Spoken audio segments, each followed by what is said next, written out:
everyone, and welcome to one of our Christmas one-shots. This is Ancient Antics, and you're joining us for an evening of Dungeons and Dragons. I'm Emma, I'll be your Dungeon Master for this evening, and we're thrilled to be streaming at twitch.tv/rolltogetherrpg. For anyone who's new to Dungeons and Dragons, these 5 people are playing in a fantasy universe. They have their own unique characters, which we will come to, or you can already get maybe a sneak preview of what they're playing on screen. And in the universe, I will be playing everything else that they encounter. They all have 20-sided dice. Well, lots of different dice, but the 20-sided dice is the one they'll be rolling most often to figure out what they can and can't do. And they have character sheets that they will be kind of assessing that against.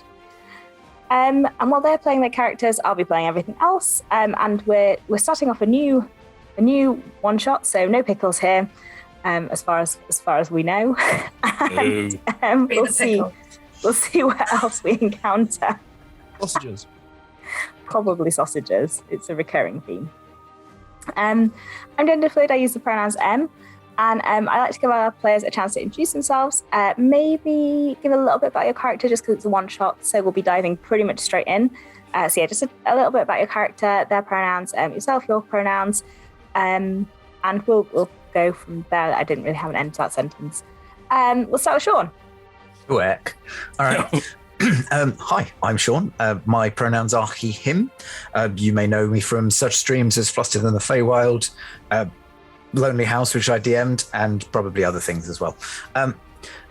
This is very excited to be playing Eowthwa Cobb, who is a pig folk using Hill Dwarf as a base.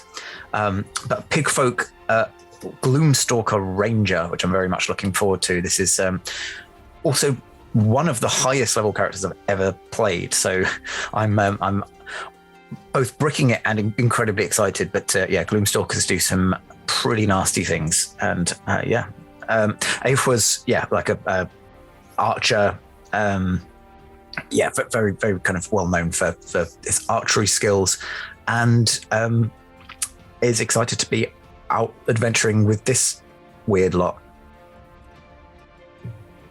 I mean, they're weird.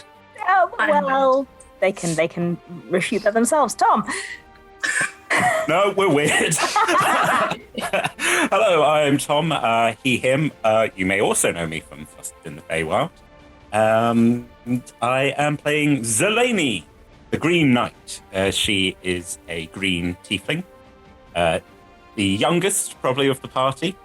It was her birthday last month. She's 21. She didn't mention it. She didn't want to get birthday bumps all thrown in a pond, as they do in the castle. So no one got her a present, though, because they didn't know. She is a paladin. She is a knight, and that is the most important thing in her life. It is important to live your life by rules of chivalry, to be kind, to be helpful. This is a Oath of the Crown paladin. So, chuffing love my kingdom and love my king, and also helping people. I'm a good one. So yes, I am going to try and be the nicest and most generous of knights. Let's see how long that lasts. Yes, it's great. Yeah. Liz. Hello, I'm Liz. I use she, they pronouns, and I will be playing Sir Griffon Sertain, who uses he, him pronouns. You probably know me from Flustered and also The Lonely House, DM'd by Sean. But as far as Griffon Sertain goes, he is a centaur, you guys. He's a centaur. He enjoys a bare chest and wandering around with his sparkly horseshoes. He really wanted to be a wizard when he was a little foal, but wasn't that great with the old arcane stuff. So instead is actually a cleric of the war domain. So likes to charge into battle, whether it's a clever thing to do or not, and is more than happy for someone to be riding on his back at that moment in time. So I'm very much looking forward to playing with everyone here, because it's going to be fun. I suggest that you don't drink every time Liz says centaur. I suggest that you do. Get a buzz on this early. Yeah. You're next on my list. Evie. Hi, I'm Evie. I use she, her pronouns, and I am playing. And you recognize me from such streams as I can't remember the names of them. I live by the River Thames. That's a stream, right? Yes. Names escape me.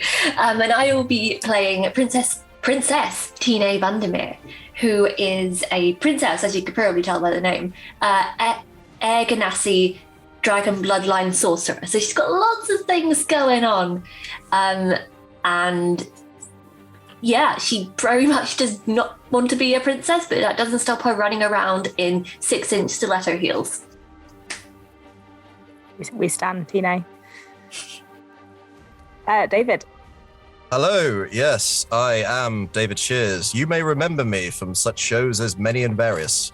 If you're a fan of the channel, you've probably seen me in something by now. And if you haven't, go back and check them out on YouTube. They're great. I am playing Torvald von Liechtenstein, not of Gelderland, of Mulhorand, and came to this winsome group many years ago as original enemy of the king, then friend and loyal subject. Try to stand up for the rights of chivalry and write extremely bad poetry, but hey, that's a charisma of 8 for you. I still haven't quite decided what my accent is going to be, so we'll find out in just a little while. We're all looking forward to it, David. This stream will run for about 3 hours. We're going to take a break somewhere in the middle, hopefully, depending on how well timings go, which reminds me I should set my timer on my phone, which I have. We're delighted to have some sponsors and supporters. The first one I'm going to talk about is Hero Forge. Hero Forge offer fully customizable tabletop minis. You can make them on their online builder thing, which is fantastic. We all spend a ridiculous amount of time on it building characters, as you can see, because we have them here. No, we don't have them. Everyone made them, so we've seen them, but we don't have them because it's a one-shot. So I'm sorry, you can't see them. It's just a giant tease. Maybe people will share them online, but we've seen them. Sorry, I'm used to them being on screen now, so it join Patreon. They might be there. But anyway, Hero Forge are fantastic. You should go and build characters on there because it's just really good fun. And then once you've built them, you can have them sent to you in either grey resin, so you can paint them yourself, or fully coloured resin, so you don't have to paint them if you're not good at painting, which is, brilliant. So yes, Hero Forge are brilliant. Go check them out. They're great. We're also sponsored by Ultra Pro. So Ultra Pro make things like this. This is a red dragon, which is not thematic at all. That is a gazer that Liz is holding up, like a little mini beholder. And these are figurines of adorable power, and they're fantastic. And we're doing a giveaway with Ultra Pro in the comments today. So if you write something, maybe like nice about one of the players, or just anything, but maybe something nice about one of the players, in the comments, you'll be in with a chance to win a gift card from Ultra Pro, so you can get yourself a figurine of adorable power, or like rolling mats for your table, or all sorts of other things they sell in their store, and you can check that out at ultrapro.com. And 1 second, David is the best player. That's my comment. David is now in with the chance to win a gift card, but probably not, because David works for us. We're also sponsored by the lovely Elderwood Academy. So Elderwood make these amazing dice trays, dice boxes, dice towers, dice little spellbook things, which are also boxes. They're so cool. This is my one, which I always drop the dice out of, so I'm being very careful. And they're amazing. They also have an online builder, so you can go and build your own little dice thingy. So you can choose what design it has on top, what the wood is, what the interior is. So yeah, it's really cool. If you get something with leather, you can choose what designs on the leather. It's really excellent. If you go there now and make something, you can use our code, which is roll-together, and get 10% off. So that will all be in chat as well if you're confused by what I've said. So ask the mods for more information. But yeah, Elderwood are fantastic, and the products are really good quality, so we do recommend them. We also have some lovely supporters. So we're supported by D&D Beyond. D&D Beyond provide all of our character sheets. So you can see on the left-hand side of the screen at the moment, all of the character sheets for everyone who's playing.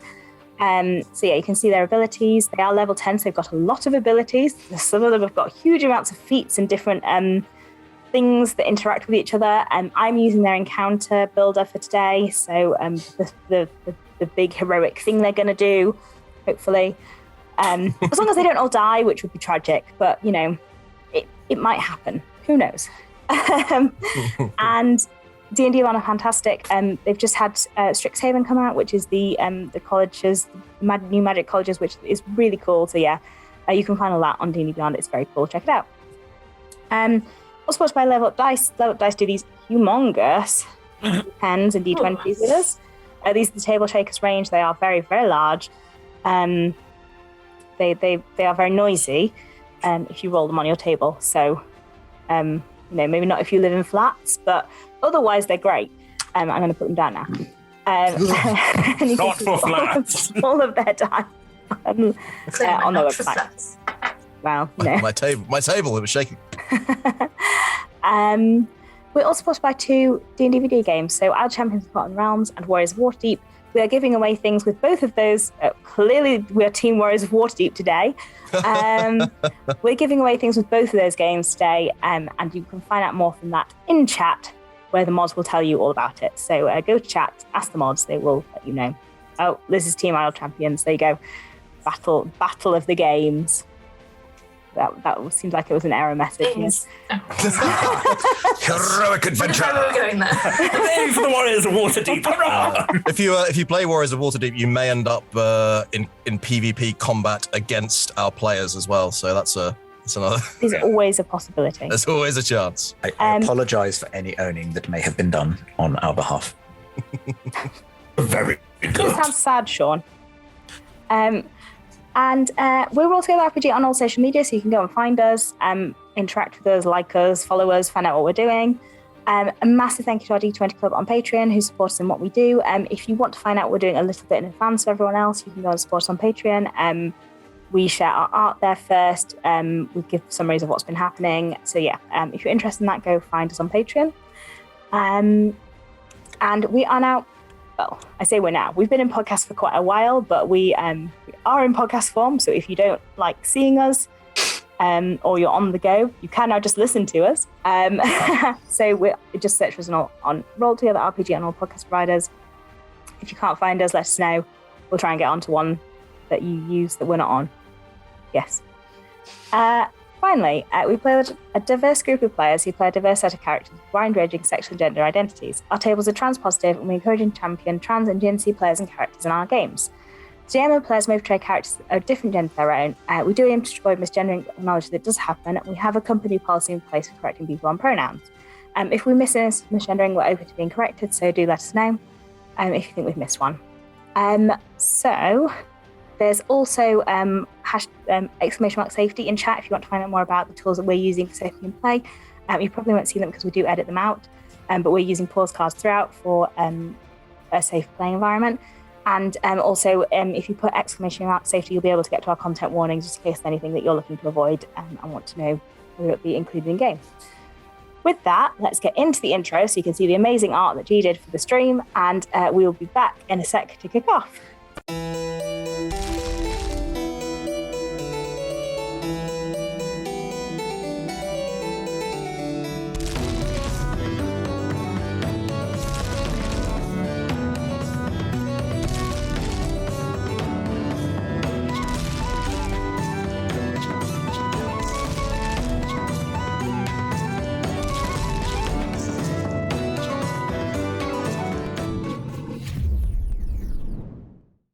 So,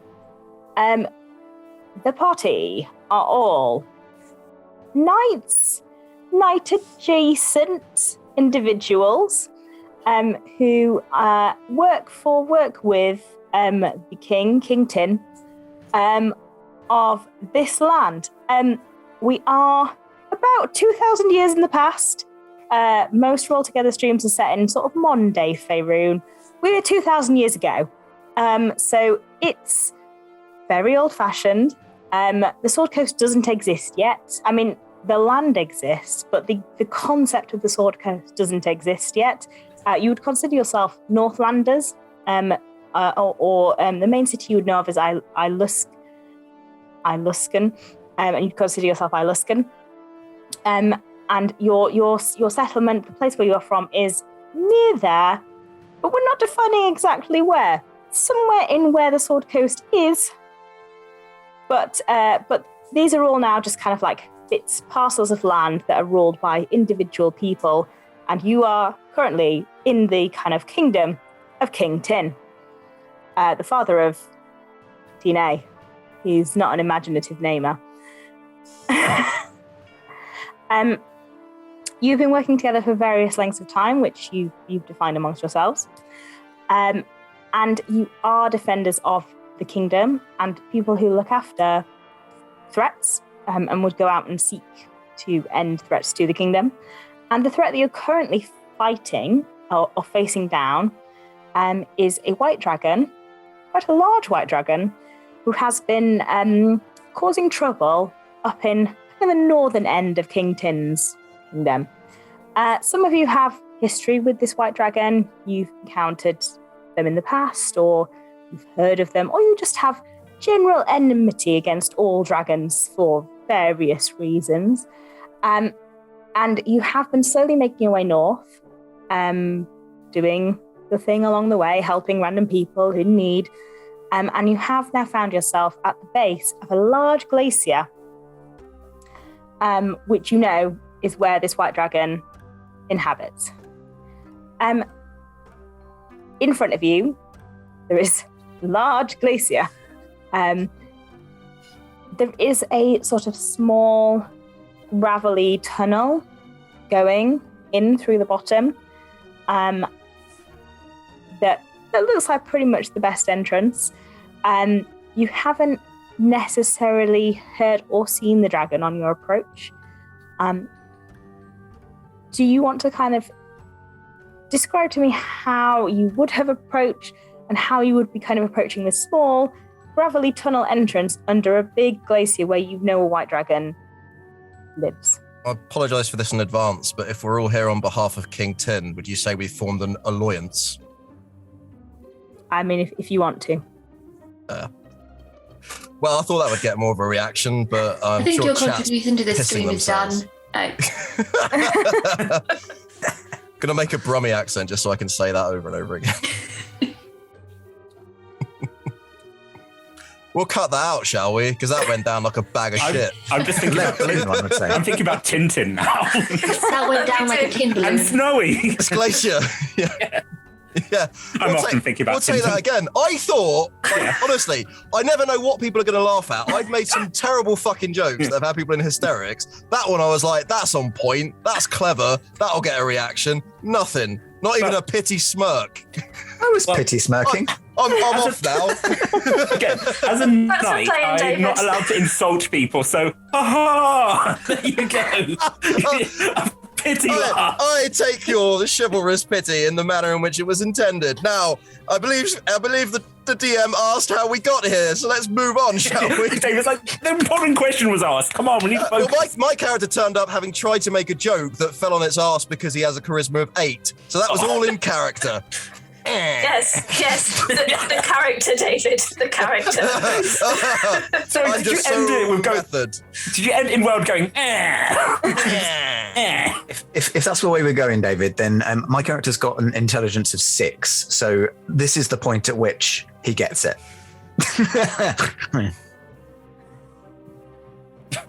That's funny. I'm sorry. I'm lost. So Griffon will be aware that sneaking is a thing, knowing full well he's pretty bad at it, and will be tiptoeing very, very carefully with his clippity-cloppity hooves. Should we go in the cave now? I mean, if we stay out here, we'd probably freeze. But, my chest is very cold. No one has. I am touched it. withered. Can I be on Sir Certain's back? Absolutely, your most esteemed majesty. You may absolutely be that. And I'm just kind of like leaning against your back and just reclining, just flopping all over, just like, yeah, let's just get this over with. And Zeleny, remember to cut out the heart as soon as we've done this, and then we'll just get back, right? yeah, yes, Your Majesty, of course. So, I told you can call me Tine for the moment. Oh, I might change my mind later, but I'm aware that does happen. But yes, Tine, thank you. Well said, Your Majesty. I do hope you enjoy side saddle. It feels very warm on my back, although my chest is very cold. I beg both of you, please put on a jumper or something. I scoff at jumpers. Oh, but we have our winter festival where it's like every year we're trying to give you a jumper and you're like, ah. Turn it into earmuffs. But I am from, this counts as warm day. Okay. I should put on oils, for tanning. that is actually, yeah. Yes. I do like it when you get a tan. You look fabulous. Yes, that, I end up with the, how you say, tan lines. Delaney shivers in her armor. I am on my paladin horse. His name is Stephen. He is an excellent horse. Is your horse also a paladin? Of course. Does your horse have bizarre character question levels? Yes, of course. It's a level 10 horse. I am a knight of the realm, and thus my paladin summoned horse would also count as a knight, correct? Sure. I mean, it's in Zelani logic, sure. Oh, it spreads down, and like I hold my horse in high esteem, and did one night when I was feeling lonely decide to knight him, so he's a knight. Someone's got to get all those knightings. I've got to get them out of my system. Speaking of, on the back of my horse, there is a bundle just wrapped up in scarves and hats. It's a tiny pig child. His name is Fur. He is my squire.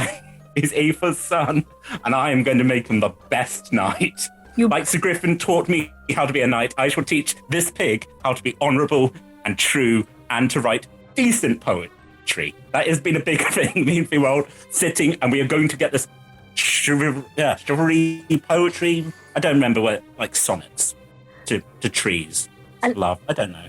Are you taking the child into the cave with the white dragon?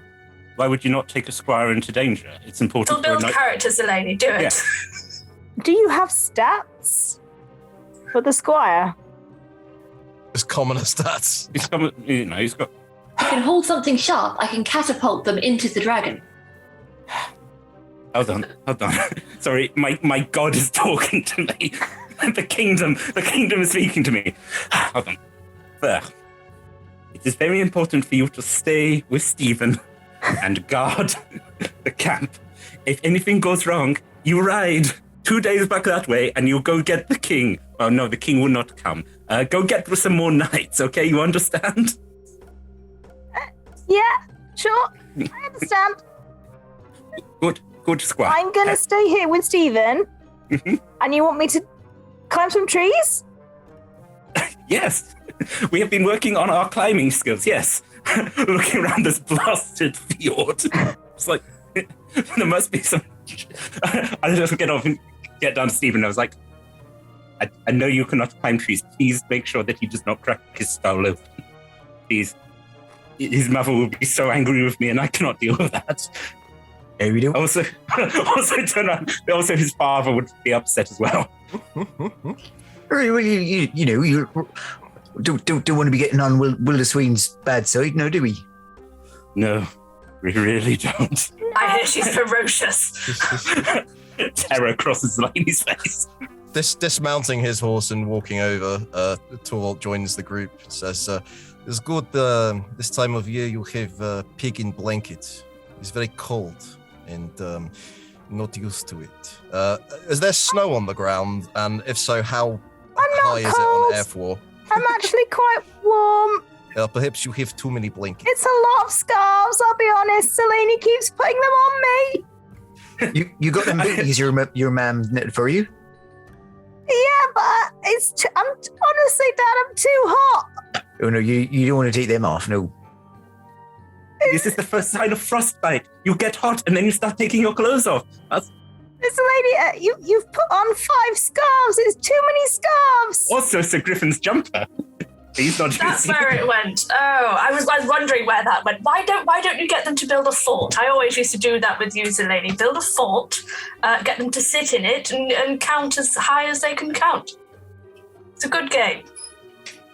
while wearing 5 scarves. Yes. Isn't it? His brave child. I'd like to sort of, if nobody objects, kind of reach for fur and put them on my shoulder so they can have a good look at the world. Yeah. So, it's brave boy. Is boy? Yeah. It's fur. No, It's fur a male or female or non-binary child. Fur is he, him. He's a He's good 10 years boy. old. You'll like to see view from up there, fur.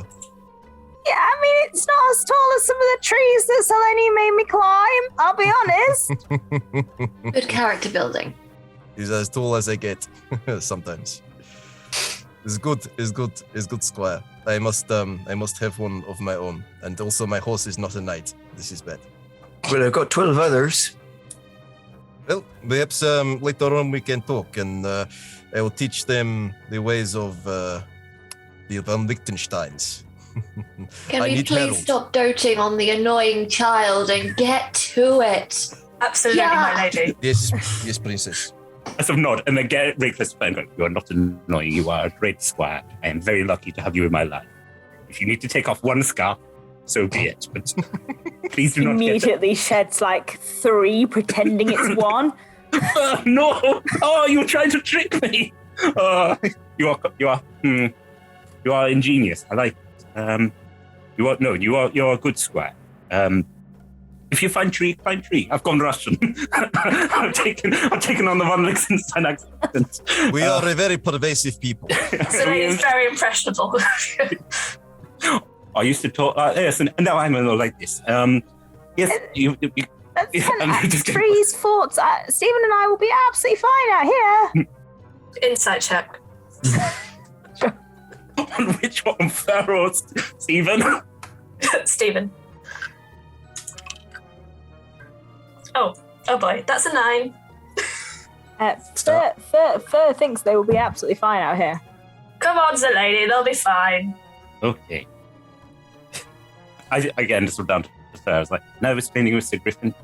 He left me in a tree for 3 whole days. I know, Maybe- you've told I me. did. About Possible once a week. It's a good story. I met a squirrel. I know. You told me. But have I told you the story of Selene goes completely blank and like, have I told you the story of the hag? You know the hag story? No, you said it wasn't old enough for the hag story. I tell you what, when I cut the heart off the dragon, then I will tell you the hag story. It's very exciting. I'm looking forward to it. Oh, it's a good one, all right. It's a very good one, that one. See, your papa knows that it is a good story. We probably should get on. There's probably a dragon watching us Yeah. right now. Therefore, you want to come on my shoulders, you can use this archery platform. Was that to Aoife? Aoife, sorry. I totally blanked on how to pronounce the name. Shit, my Airflow. Airflow. Airflow. I think Thorwell just offered to lift you onto his shoulders as a Yeah. mobile archery platform. I mean, you're right, but just remember to put me down after. Don't go running into the thick of battle, because I mean we've Sir Griffin certainly made that bumble at least once. You enjoyed it. You enjoyed it. I was breaking it. That's what I was doing. But you did it so well. You did it marvelously. Good. And your scars look like a smelly face. Precisely. Is the prince, is TNA just looking increasingly impatient at this bumbling? Yeah, and at some point, I'm just going to kind of go a little bit closer to Sir Sertain's ear and just say, I can never understand what the pig is saying. If he says anything important or particularly insightful, please can you translate for me? Your Majesty, it would be my honor. I guess your high heels begin to dig into my sides. Yeah. And I'm just going to just pick up the pace, clopping along. It might be worth pointing out for the record, I don't think I said it earlier, that Torvald is an 8-foot tall half giant. Picked up this like tiny pigling and just like, up you go. Neof was quite tall, isn't he? Aoife was 5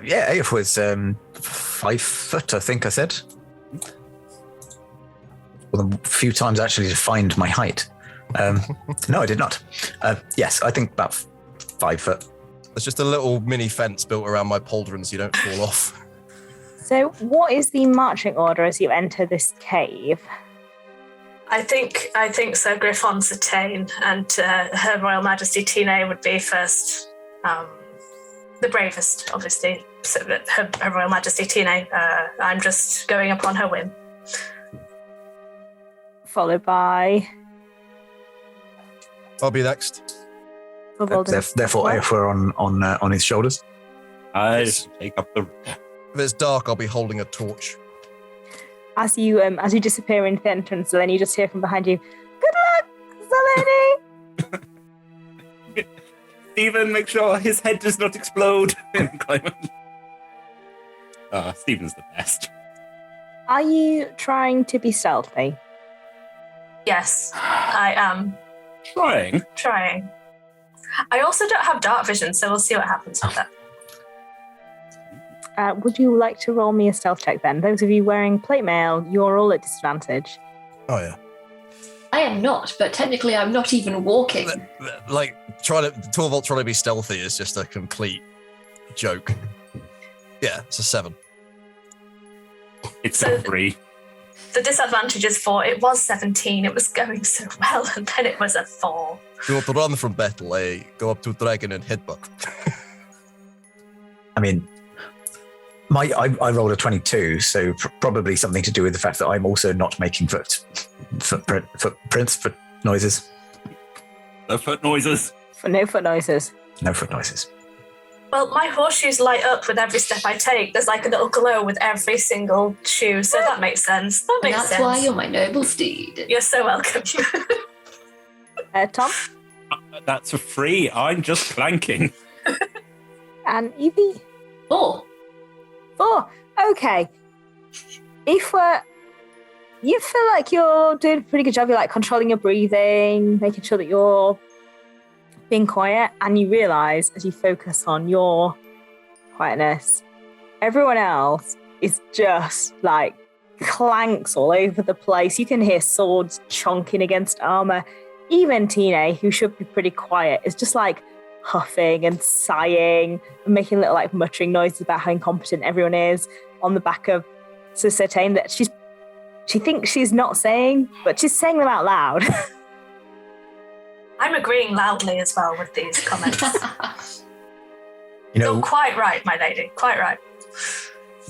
You know, if we're not like, you know, silent knights, we're very, very soon going to find ourselves as holy knights. You know that. Quite right too. We have saying in my home country, Stille Nacht, Heilige Nacht. Is very similar.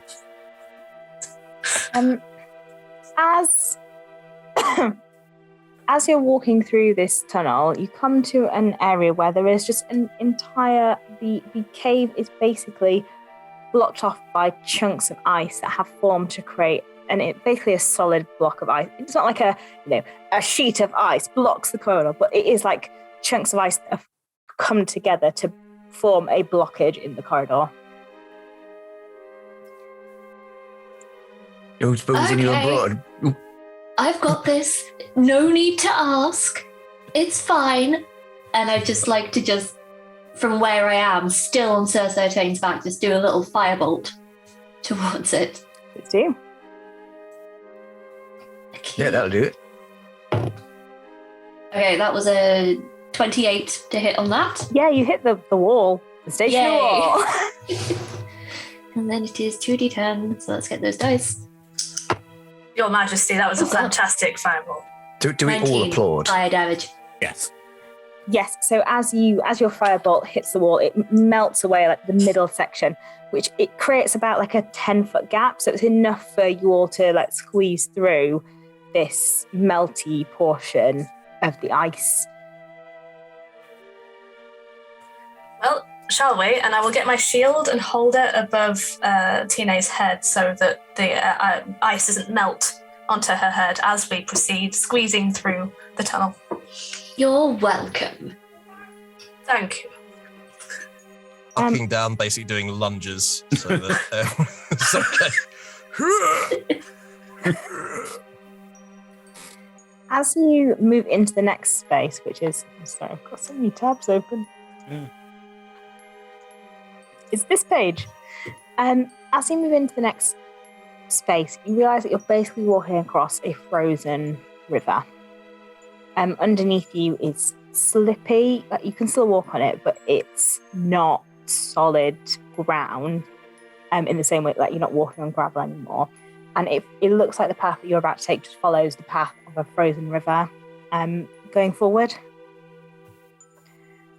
As you start to walk down it, the air around you starts to fill with this, like, it's not like the air like magically fills with fog, but like as you're walking through it, it becomes slowly more full, more foggy as you walk down through it. And could you all please make a Constitution saving throw?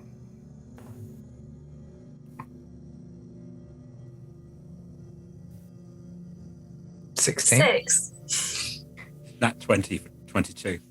Also, I'm a paladin, so I think and I have my aura to help people. Yes, so everyone within 10 feet of you gets a plus. It's equivalent to your charisma mod. Amazing. My charisma mod is plus 4. Very So- charismatic. Everyone would add 4. No, dirty 20 for me then. 29. Dirty 20. I don't know to what extent this makes a difference, but I don't suffer penalties for being in high altitude, so I do have resistance to cold damage. That's fine. 10 for Satane. All right, so this is cold damage, and everyone takes half, apart from David, who takes half of that again because it's cold damage. So 13 halved to 6. So David, you take 3. So just as you're passing through this freezing fog, as it starts to like you breathe it in, it starts to like freeze inside your lungs, and it hurts as you're walking through it. None of you walk slow. I presume you continue walking.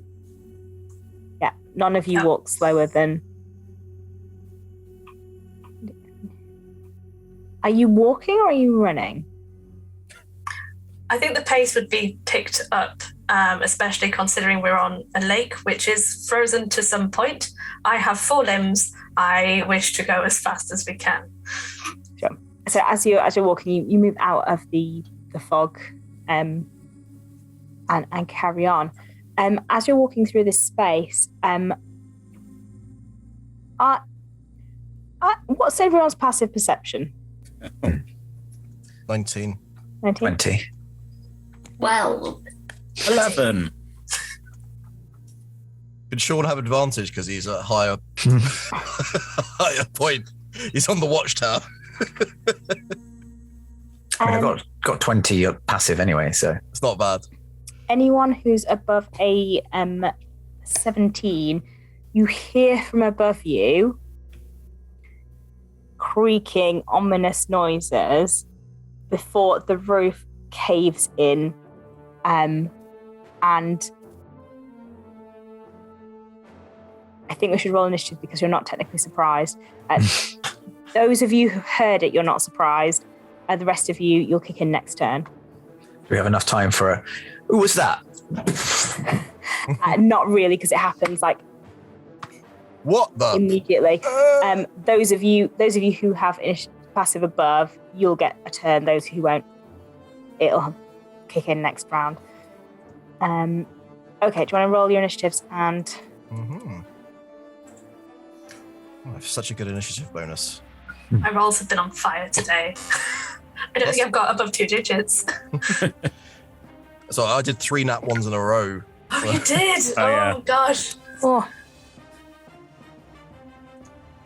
right, what we got? 26. 26. Jeez. 15. 8. 8, 10. 10. 2. Clerics. It's just so pretty in here. I can't help myself. I love Look it, how clerics. shiny it is. Aifwa, as the ceiling caves in, you are looking up because you heard the ominous creaking noises as a dragon's head peers through the ceiling, and you see its mouth open ominously at all of you. This is an adult white dragon. It is huge. It looks vicious. It's got big, scaly, white head. You can pretty much just see its head at the moment. It's a big, scaly white head that's coming through the ceiling at all of you with its, massive face pointed at all of you. And I get to go now, I'm guessing? Yes, you go now. I would like to jump down off of Torvald's back because being higher at this point just means closer to the dragon's mouth. And as I'm kind of jumping down, would just like to draw my bow and fire up into its throat. Sure. So I have. I mean, the skill's called Dread Ambusher, but I'm guessing because it's just a thing that at the start of my first turn I get. My walking speed increases by 10 foot, so I get frightened into action, or probably more likely. And when I take the attack action, I can make an additional weapon attack, which by my count means 3. Yes. Cool. I'm going to make 3 attacks. Sure. Where is my... Dread Ambusher. Dread Ambusher is the business. I've got ridiculous numbers of bonuses as well. Right, first attack is an 18. 18 hits, yes. For 13 points of piercing damage. Second. Yep. Second attack is a 28. Yeah. For another 13. That's 2 8s on damage on a D8. Nice. In a row. And the third attack is not going to hit. Is a 15, I imagine. No, it won't. Yeah. The third one just like chunks off its bony cheekbone. Just double checking that I haven't got any other ridiculously high level abilities that I can do to save that last one. I don't think that I do. Favored foe. When I hit a creature with an attack roll, I can mark the target as my favored enemy. I would like to do that. Please do. So until I lose my concentration, as if I was concentrating on a spell. So does that mean that I am technically concentrating if I wanted to cast a concentration spell? That is a good question. What does it say? It just says when you hit a creature with an attack roll, you can mark the target as your favorite enemy for 1 minute until you lose your concentration as if you were concentrating on a spell. Doesn't say that. I don't know. You're ruling. Is favored enemy. What does Crawford say? It does also say the first time on each of. Oh, God. Yeah, it is concentration.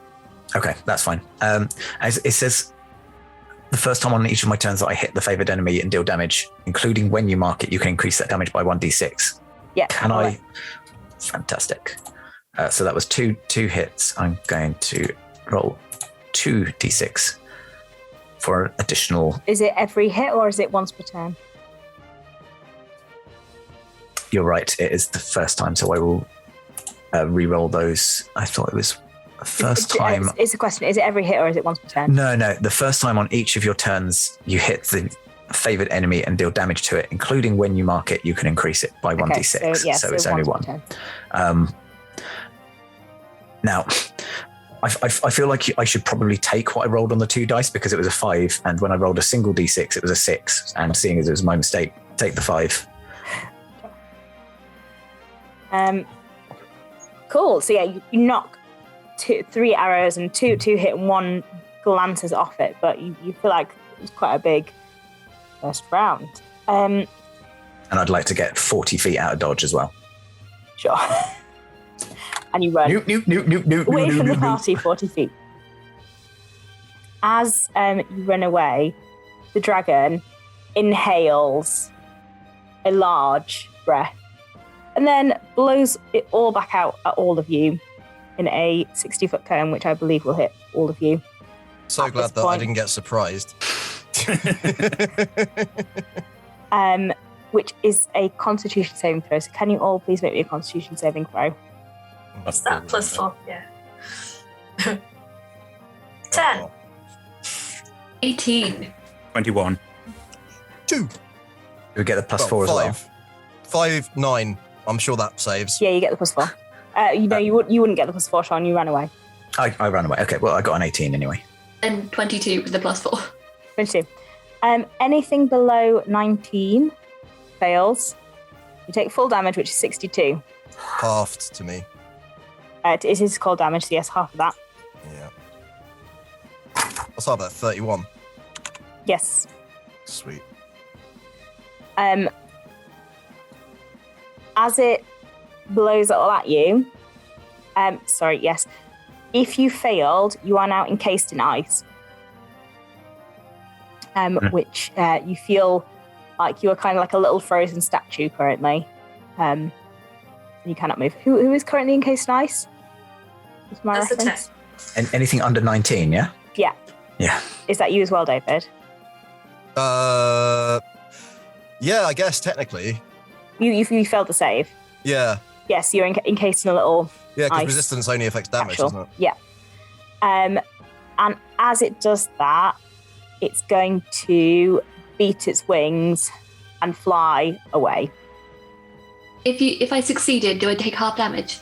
Yes. Yeah. 31. 31. Are we now affected by a condition? No, you're just you can't move. You're in a little ice statue of yourself. Restrained. I mean, it's not the condition restrained. You're just in a little. You can't move.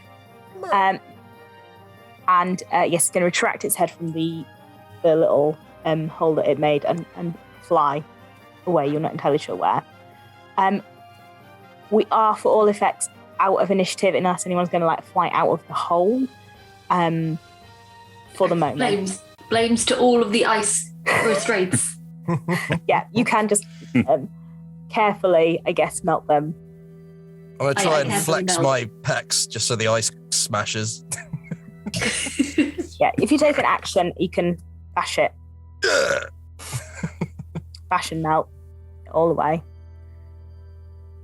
All right, then, let us review. That didn't go as well as we might have hoped. Tell me somebody brought a crate of healing potions.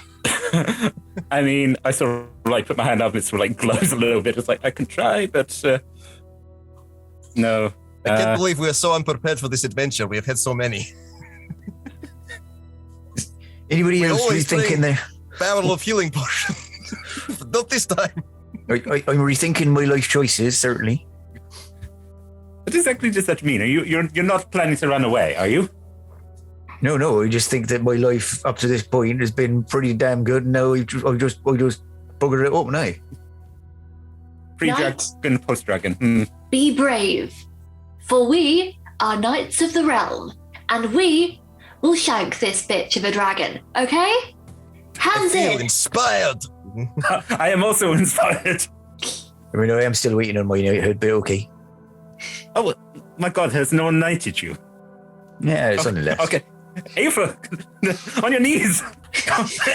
Reaches up, pulls out my greatsword, and actually, maybe someone else should do this. This is very big, and you are very small. No insults meant. But, you know what? Puts the sword back. Actually, should the princess not be the one knighting you? That would make sense. That's how it works, Delaney. That is how it works. Tell me, and Certain, please, can you translate for me? Why do you want to be a knight? Oh, it's just an honor, isn't it? It's just a nice thing. It's probably not the time, though, is it? We've got more pressing things, and maybe we'll do it after. There is always time for rituals.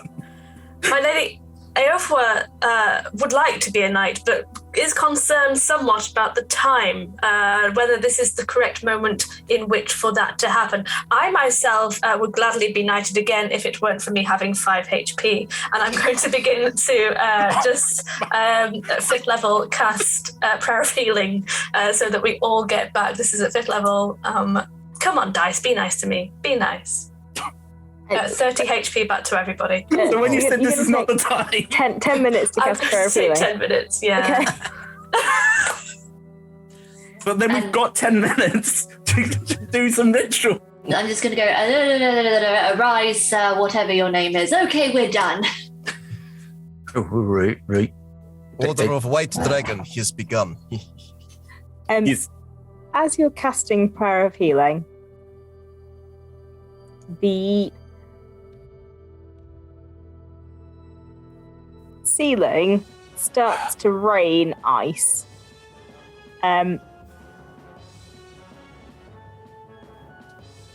Roll, it seems fairer.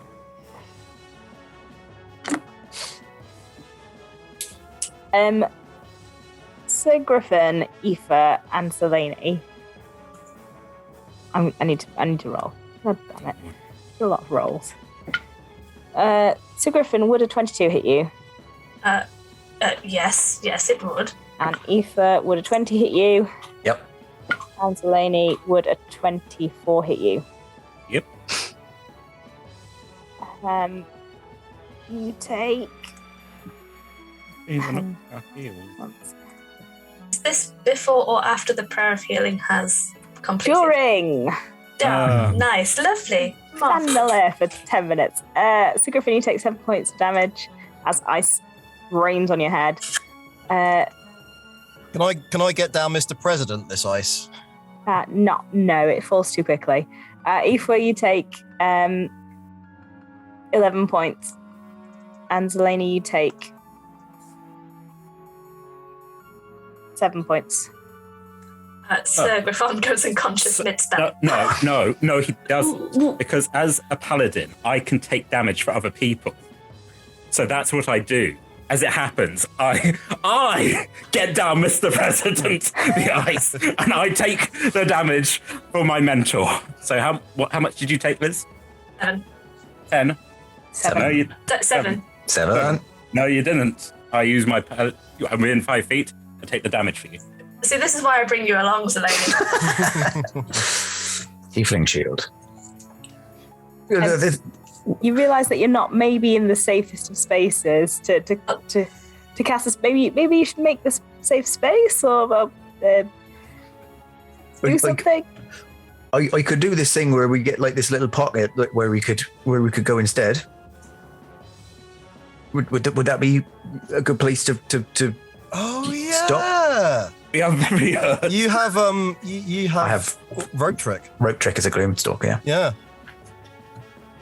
Kind of gets out a little bit of strings. I've got this from my brother's house before that wolf came along. You've seen this before on our adventures. Is basically rope button for short resting. Does anyone in this party speak common? My lady, we have conversed in common since the day we met. Yes. I'm just lying on the griffin. Just sort of like... I give Zelenia a gentle pat on back. Well done. Good job. Thank you, sir. Yeah, so if we're looking for somewhere safe, like maybe we'll find a portion of the cave that is not directly over the river, I'm thinking, because if something melts it. So yeah, like something which seems a bit more solid, and I will get my rope and cast rope trick. Very nice. I'm happy to scout for places that might be safe if everyone wants to get on the shoulders and help. It's fair to assume that it's an ice dragon. It's probably not going to unfreeze its own river. I think would be a fair assumption. Yeah, but you don't know. You never know. I mean, you could go further into the cave if you want, but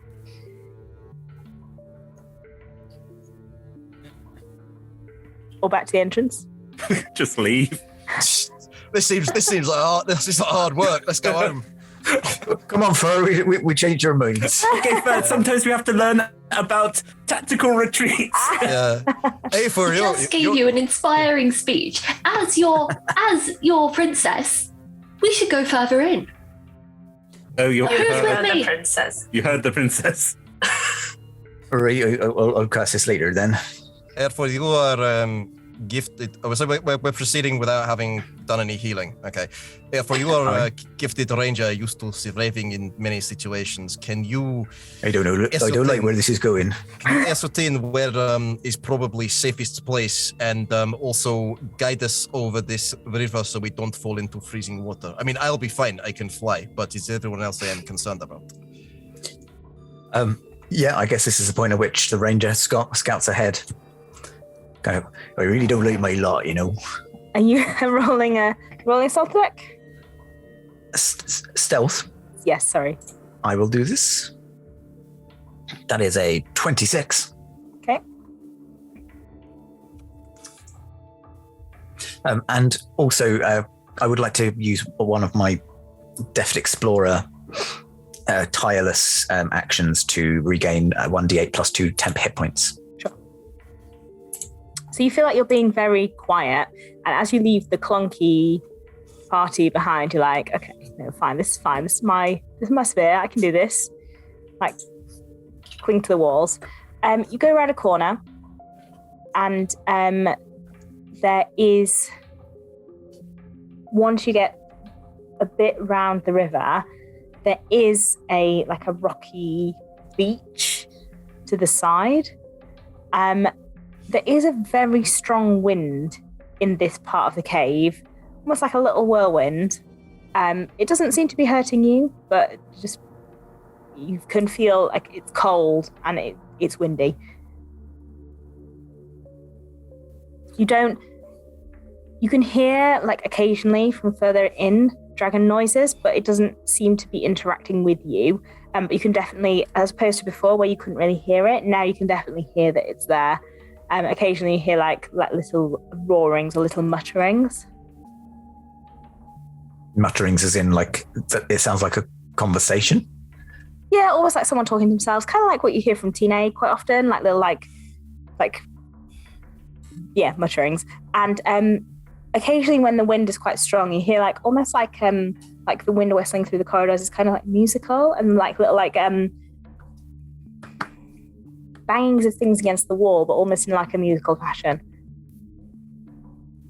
It's a bit eerie. Okay. I will go back to the group and say, right. So I can hear the dragon. There's some sort of, like they're talking to themselves. And then there's like a whirlwind sort of thing. Like the wind's quite. I mean, it seems a little bit dangerous up there, but it also seems like the only place that we can go. They're talking to themselves, you say? I am. Well, Reginald was quite lonely before he became my bestest bud. Maybe this dragon also just needs a friend, and we can lull it into a full sense of security before shanking it. Oh, I thought you were going completely different direction there. Like we could befriend it and not have to kill it at all, but... No, I need its heart. It's like you don't even know me. Come on, Slighted you. Start trying to say something that I was like, I probably shouldn't ask about it. It wouldn't be polite. Chromatic dragons are not known for being particularly friendly. This one does have quite a strong reputation for literally eating people on sight. It was given multiple chances, and it did eat a lot of people. It clearly likes its meat frozen. Well then, Okay, I can summon a draconic spirit to be its friend, and while it's being distracted by the spirit of its new dragon buddy, we strike. Torvald is trying very hard to think of how to say to someone who is obviously a higher status, that is a bad idea, without saying that is a bad idea. This is definitely an idea. I would be honoured to follow you with that plan, Your Majesty.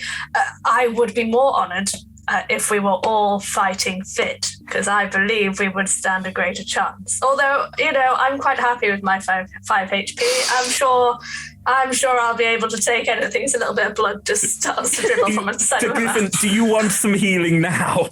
I don't like to ask for these things. I could normally do it myself, but it takes time. I'm still lying on you. I slap a hand on you. I'll give you... You've been lying there all this time while... Yes, I do not want my mentor to be harmed by falling ice. You realise you can probably only shield, part of Sir Griffin. Well, if it hits him on the noodle, he's going to have trouble. I have a very impressive noodle. It's true. It is full of so much knowledge and learning. I do like you, Zeleny. Are you going to try and sneak around the corner and not attract the attention of the dragon, and then do rope trick and try and get a rest?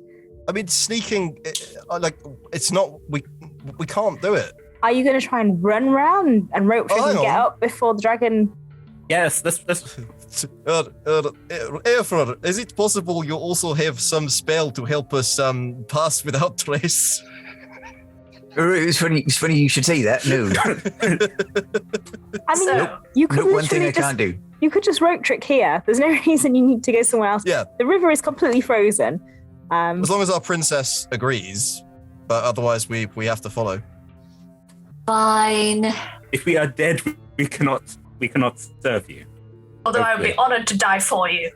Yes, that's Your that's, Majesty. And maybe that's one the day you point. will. Well, it's not plan yes. B. Good. We look forward to that day immensely. Yes. Can I please ready like a fire bolt in case there's any more falling ice to hopefully melt it in its track? Sure. Cool. I will cast rope trick then. I will hopefully complete it this time. How long does it take? Oh, it's just an action. 10 minutes. Yeah, it's just an action. An hour. Yeah, so I get the rope back out and right. Just to be clear, how long is this rope that you're casting rope trick on? Because if we end up having to climb 50 feet, I'm going to be quite upset. You can cast it so you've only got a little bit to climb up, but I think you still have to climb into it. It's the whole rope, so you can cut a length, so it's not the whole thing, but it will be the entire length of the rope. That's all I'm saying. I'm Which you just would saying, Aifwa has an intelligence of 6, so But remember that time when you cast this with the entire length of rope and we had to climb 50 feet? Let us not do that this time. But we have done that many times before, which is how I know this as a character. Oh. Well, how much? I would say about, and with my intelligence, I'm presuming I can calculate a length. 6 feet would be sufficient. David. Slink. Well, that's not going to cover your head. You can duck under and climb up. I'm thinking about other members of the party.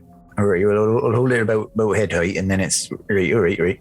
And then, so holding one end and then the other end, and then it just kind of slowly, I don't want to say the word erects, but you did. Well, don't. You then. did. To be fair, when it comes to construction, erect is perfectly fine to use. It's very context specific. Rigid. The rope stiffens, it becomes quite rigid, and it's like a fireman's pole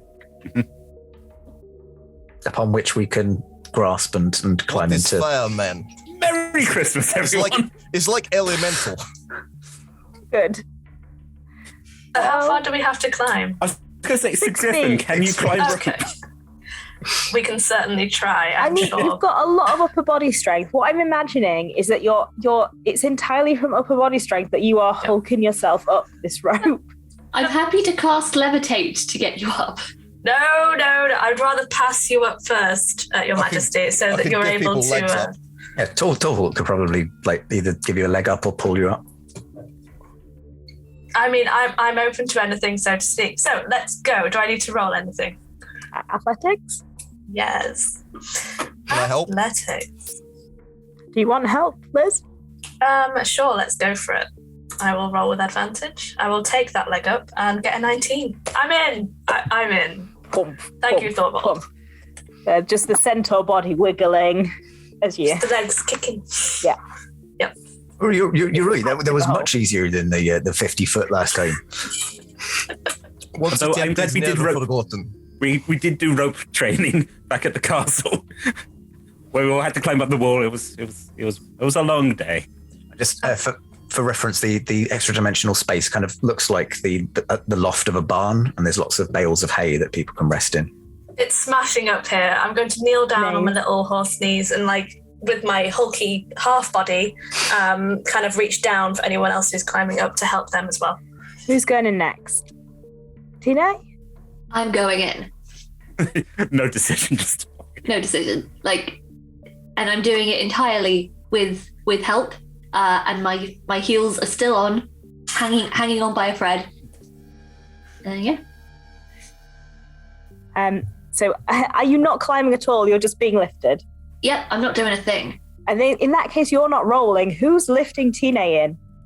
Me and Thorvald, I think. I guess one of you roll. Who wants to roll the athletics check? I've got a plus 13, so I can do it if you want. That's your choice entirely, but I will leave that up to you. That's a 31. I I am One a very hand. lazy princess. Between the two of you, you elevate Tina into the barn, which Tina, I imagine you have thoughts on. I try and do it as decorously as possible. Ugh, why does it have to be a barn? It's so uncouth. Now she's not there. I now kind of let it drop and look at Ethan. Come on. It's fine. It's good. Again, good. You're both doing great. I kind of go, thank you for the rope. It's great. Okay. I'll go next. That's okay. I'm squatting, so if you want to use my thigh as a step, feel free. It's an 18, but I do think I kind of just hop up on your knee and pull myself up. We're only rolling in case one of you rolls a nat 1 and somehow manages to fall down 6 feet of rope. That's Yeah. Up you go. Aoife and Thorvald, who's going in last? I don't mind bringing up the rear. All right, well, I'll go next. And yeah, I will climb up. I'll do it as much as I can without help. But I'm going to roll physical dice this time, I think. What was it you were waiting for? No.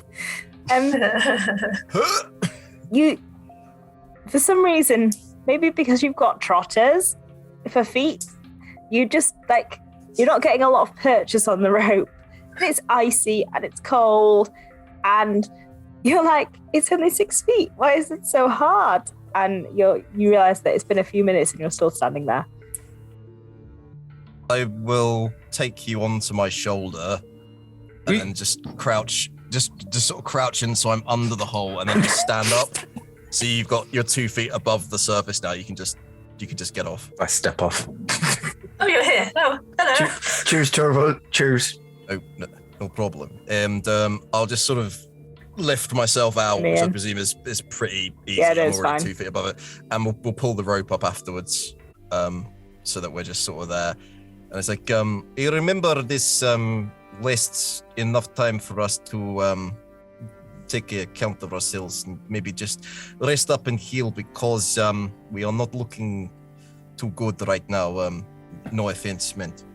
How long You does it speak last? for yourself, Thorvald. It lasts for an hour. I think it's 8 hours, isn't it? No, rope trick's just one. Okay, so you can take a short rest. So do you want to roll some hit dice and regain short rest abilities? I think if we could save the 5th level spell slot, that might be good.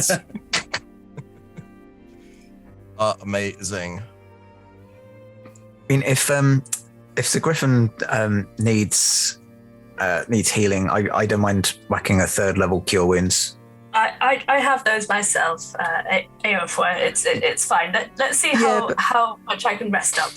It's okay. I mean, also I am probably only going to cast 1, maybe 2 spells during a combat, so I'm happy to burn one. Save yours. I'll have a little rest and we'll see what the crack is. See how the hit dice go. Thank you. See how you feel afterwards. Okay. Is there anything any of you are talking about while you're in the barn, or are you just literally just having a breather? I'm going to try and convince Torvald that my idea about a dragon friend distraction is actually good.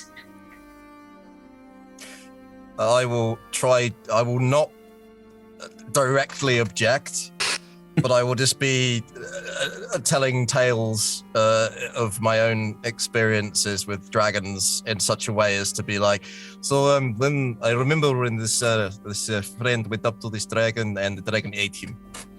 And then this other friend who also went up to this dragon and the dragon ate him. But you've met Reginald, haven't you? Yes, but Reginald is metallic. There is a big difference. When I was in Cult of Tiamat, they revered these chromatic dragons. They are all obsessed with hordes and gold and eating things. Whereas Reginald is very much not even a typical metallic dragon. Reginald is exception to rule. Okay, but what if we still do a distraction of maybe some tasty food, and then we could go in? This is a good idea. Okay, do you mean that, or are you just saying that because I'm a princess and can have your head chopped off at a whim? You do have a good turn of phrase, my lady. Torvald thinks I agreed to serve your father, not you, but okay. It's just like, of course, I would follow you or lead the way into the jaws of death if you commanded it, my lady. But I think, yes, dragons can be distracted with things that they like, but they only have peck rations. Perhaps if we can create some gold or thing of value, this may be a useful thing. Do I know anything from like my history with dragons to know if this is a good idea? Roll a history check. Okay. Since I was in a dragon cult, can I have advantage? Yes. Thank you. Good thing. It wasn't that much better. 14. If it's probably, if you could actually get the thing, you might be able to distract a dragon with like a thing that it wants, but they could probably see through illusions. They're quite deceptive. Yeah. It would need to be real thing though. If it's illusion, we are just asking to get frozen and eaten. Okay, you know what? You're always saying that you're going to die for me and all of this jazz, but let me return the favor. I volunteer as distraction. No. Yes. No. I volunteer as distraction. The princess cannot die. No. I've got this. I am repaying my threats to behead you all today. Sits down very quickly. Looks at the griffin and is like, no. This is the definition of a dilemma. Your esteemed Majesty, we've had this conversation before. I know how keen you are to just step into the line of fire, but that's what we're here for. If you're desperate to do it, then we, of course, will not go against your wishes. But I implore you, Your Majesty, you are the most majestic of all of us, and I'm sure we will all agree with that. Please bear in mind that should this go well, I'm not going to be your Royal Majesty anymore. Then what would you be, Your Royal Majesty? Just Tine. So Griffon's just going to take a little minute to process what that means. Because he's not very sure. I'm sure the ladies are the same. Yeah, just You could just hang at the back with me, like always. I mean, it's not so bad, is it? Like, I even took a bath today, just special. These are the lengths that we go for you, Your Majesty. Yes, this is what we do for you. What I'm saying is that you give me lots, and I just and I appreciate it. Don't get me wrong. I'll look at Zelane like, who is this person? I just lean in and go, there are things called doppelgangers, okay? I've read about them in the books. Maybe something happened and maybe there was a swap. Insight check. yeah, I think I might actually just go, is this some kind of dragon nonsense?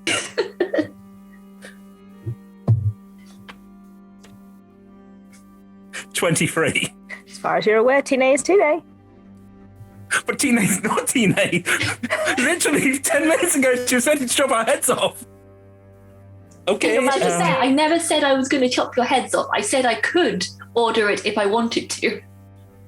We've had this argument before. Strange things to people. I never said I was going to do it.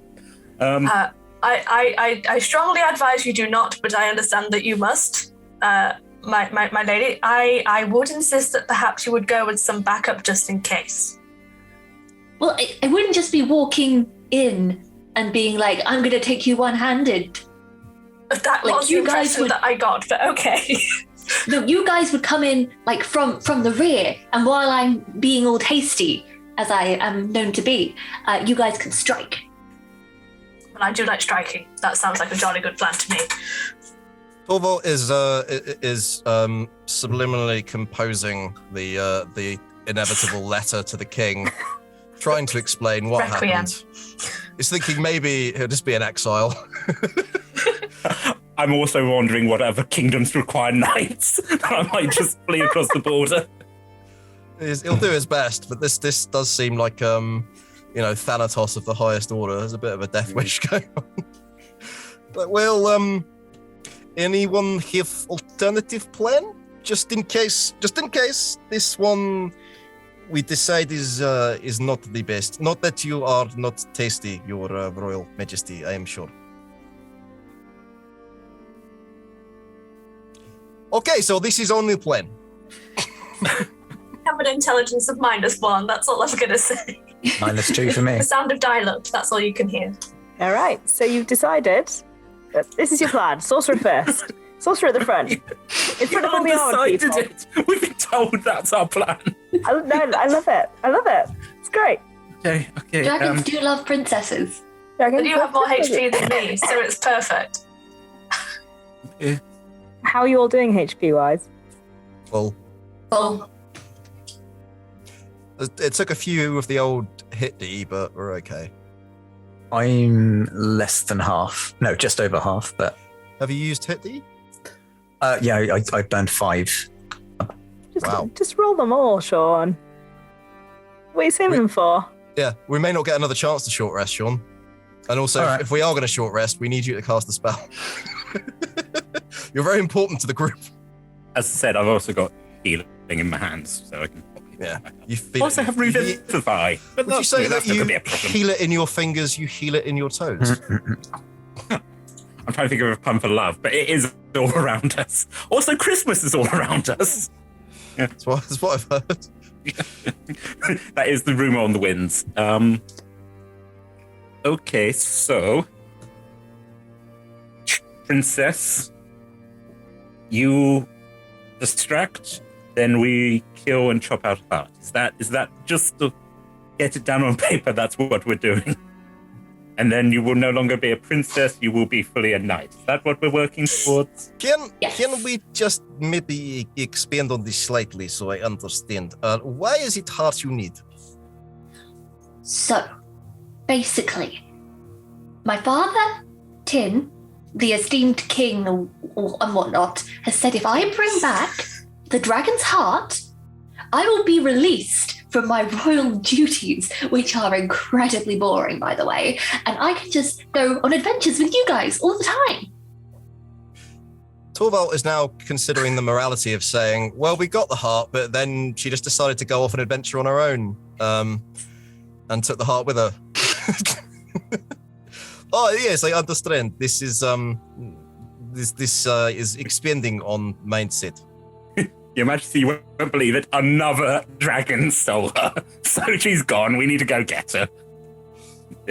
Really scary, like rainbow dragon. Really scary. Yeah. God. Not that this will go horribly wrong, but No, of course just in case it does, there's a contingency to avoid being beheaded. Your most esteemed Royal Majesty, Princess, may I please place my hands upon your shoulders? You may. I'm going to cast Stone Skin on you, which will give you resistance to non-magical bludgeoning, piercing, and slashing damage, just in case.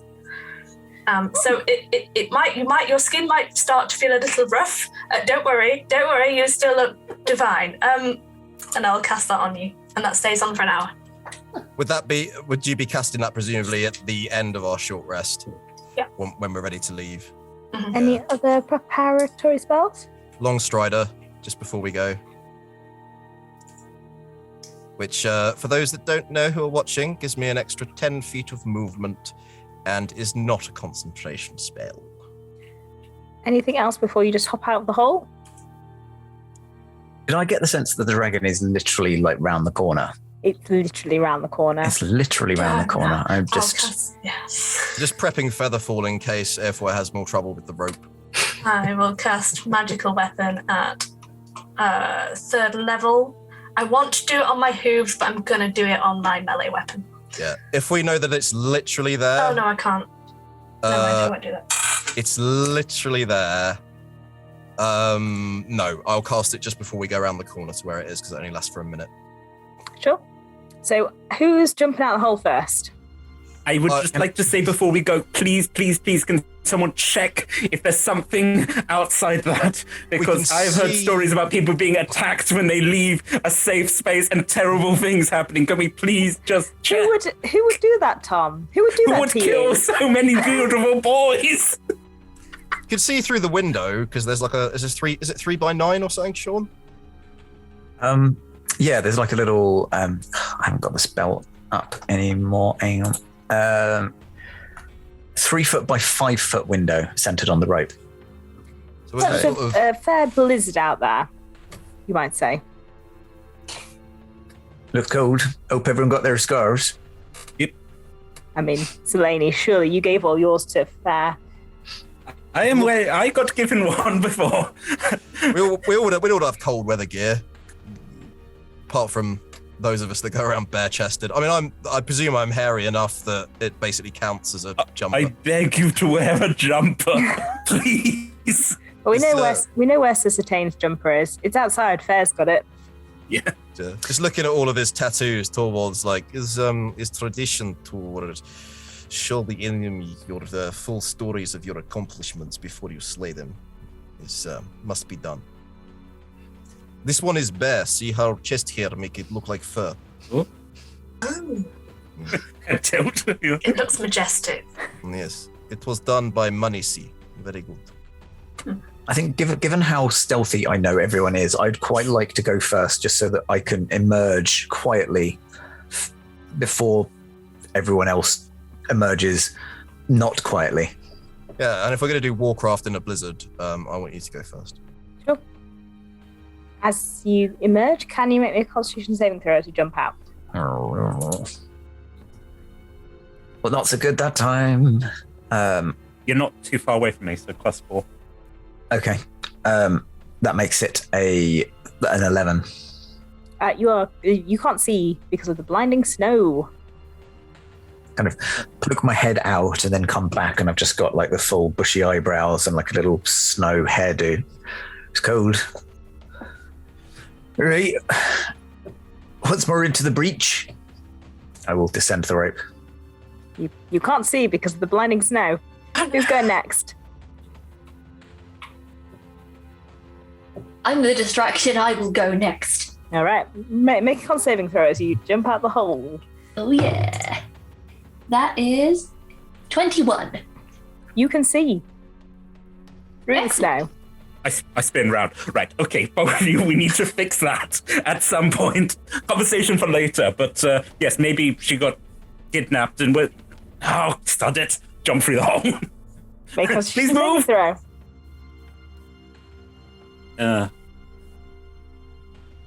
Were we allowed to have cold weather gear, by the way? Because it's common. I mean, I have it Yeah, in my no, inventory. it's fine. Like, you can wear as many jumpers as you want. It's Christmas.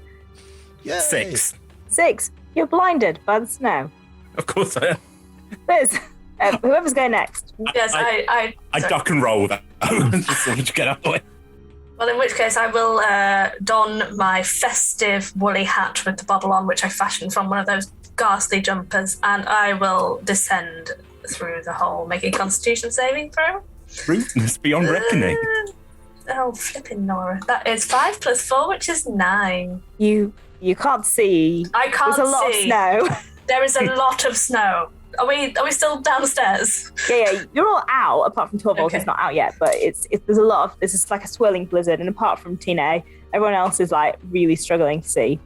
I will reach, hoping to grab on to Zelene, to their hand. I will also reach Yeah, out. you were the last 2 out, so you can like find each other.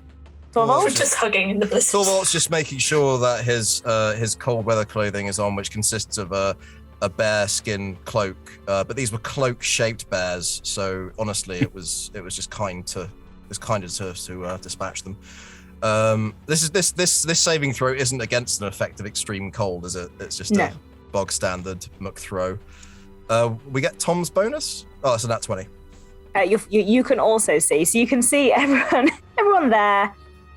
So as we close for the break, those of you who can see Tina and Torvald, in the midst of this blizzard, Zelene and Sir Griffon are holding hands, kind of looking vaguely off into the distance, not sure what they're looking at. Aoife is slightly further away, also kind of peering somewhere. The two of you, however, are looking straight up at a white dragon who is standing pretty much directly in front of all of you. And that is where we'll take our break. We'll be back in a few minutes, everyone. See you in a bit. Bye.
Hello, everyone, and welcome back from the break.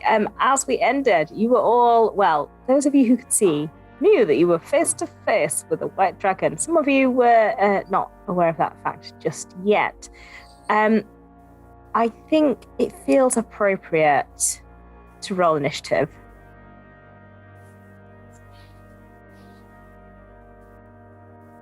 Okay, 17. 17. I'm not scared. You're scared. It's a low one for me, 19. Oh, I'll wait to use my spell. The dragon's around the corner. It can sense things. Any more? 12. 11. 9. Oh, hang on. 9. I have not rolled above a 10, I don't think. Who rolled who got an 11? Me. And then 12 for Zeleny? Yep. And then the dragon. Rolled something. Rolled a nat 1. Sadly, no. Okay. If you can't see, Nope. you don't know what's happening. Yep. So Do either of those of you who can see say anything about the fact that there's a dragon right there? Yep, I shout, Dragon! oh shit. Dragon, 12 o'clock! You are currently considered blinded, Aoife. Good.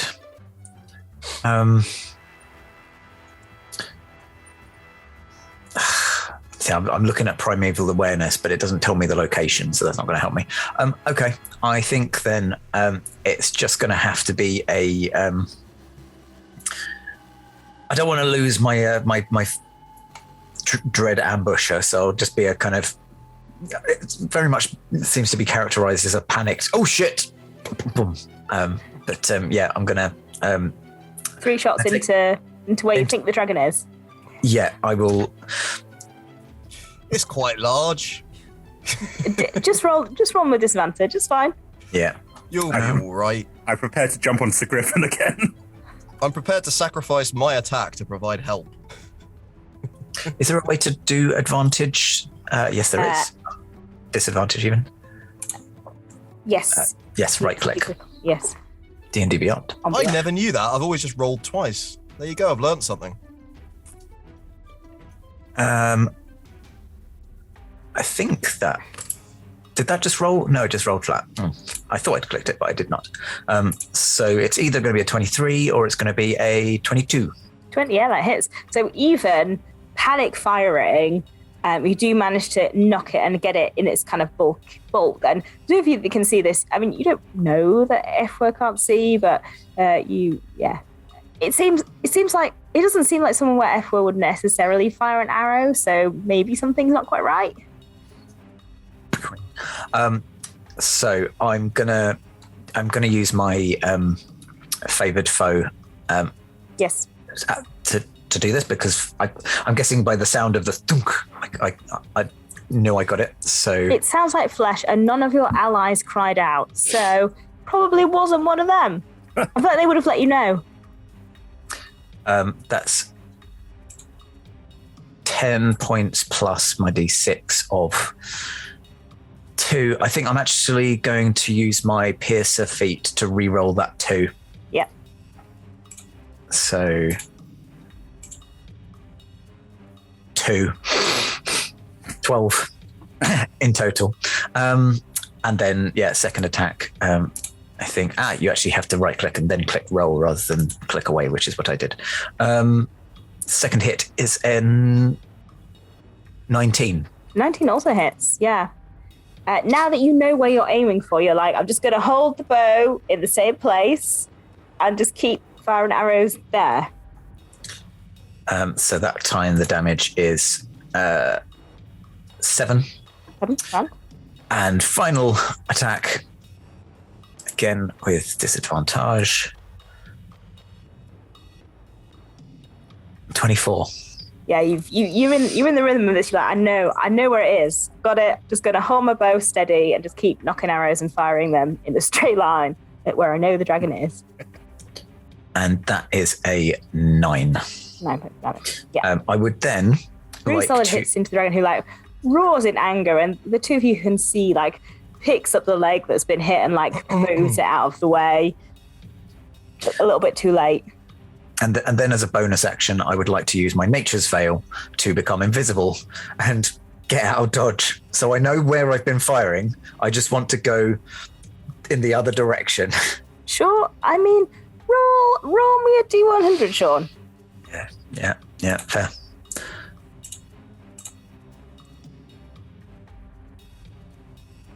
Four? You run smack into a wall. You fall over, and you take 2 points of damage. You're invisible, so no one can see. All you We can hear, hear it, though. presumably, is Sean going, bonk. Lady, the dragon's over there. Again, the two of us are like context clues. That way.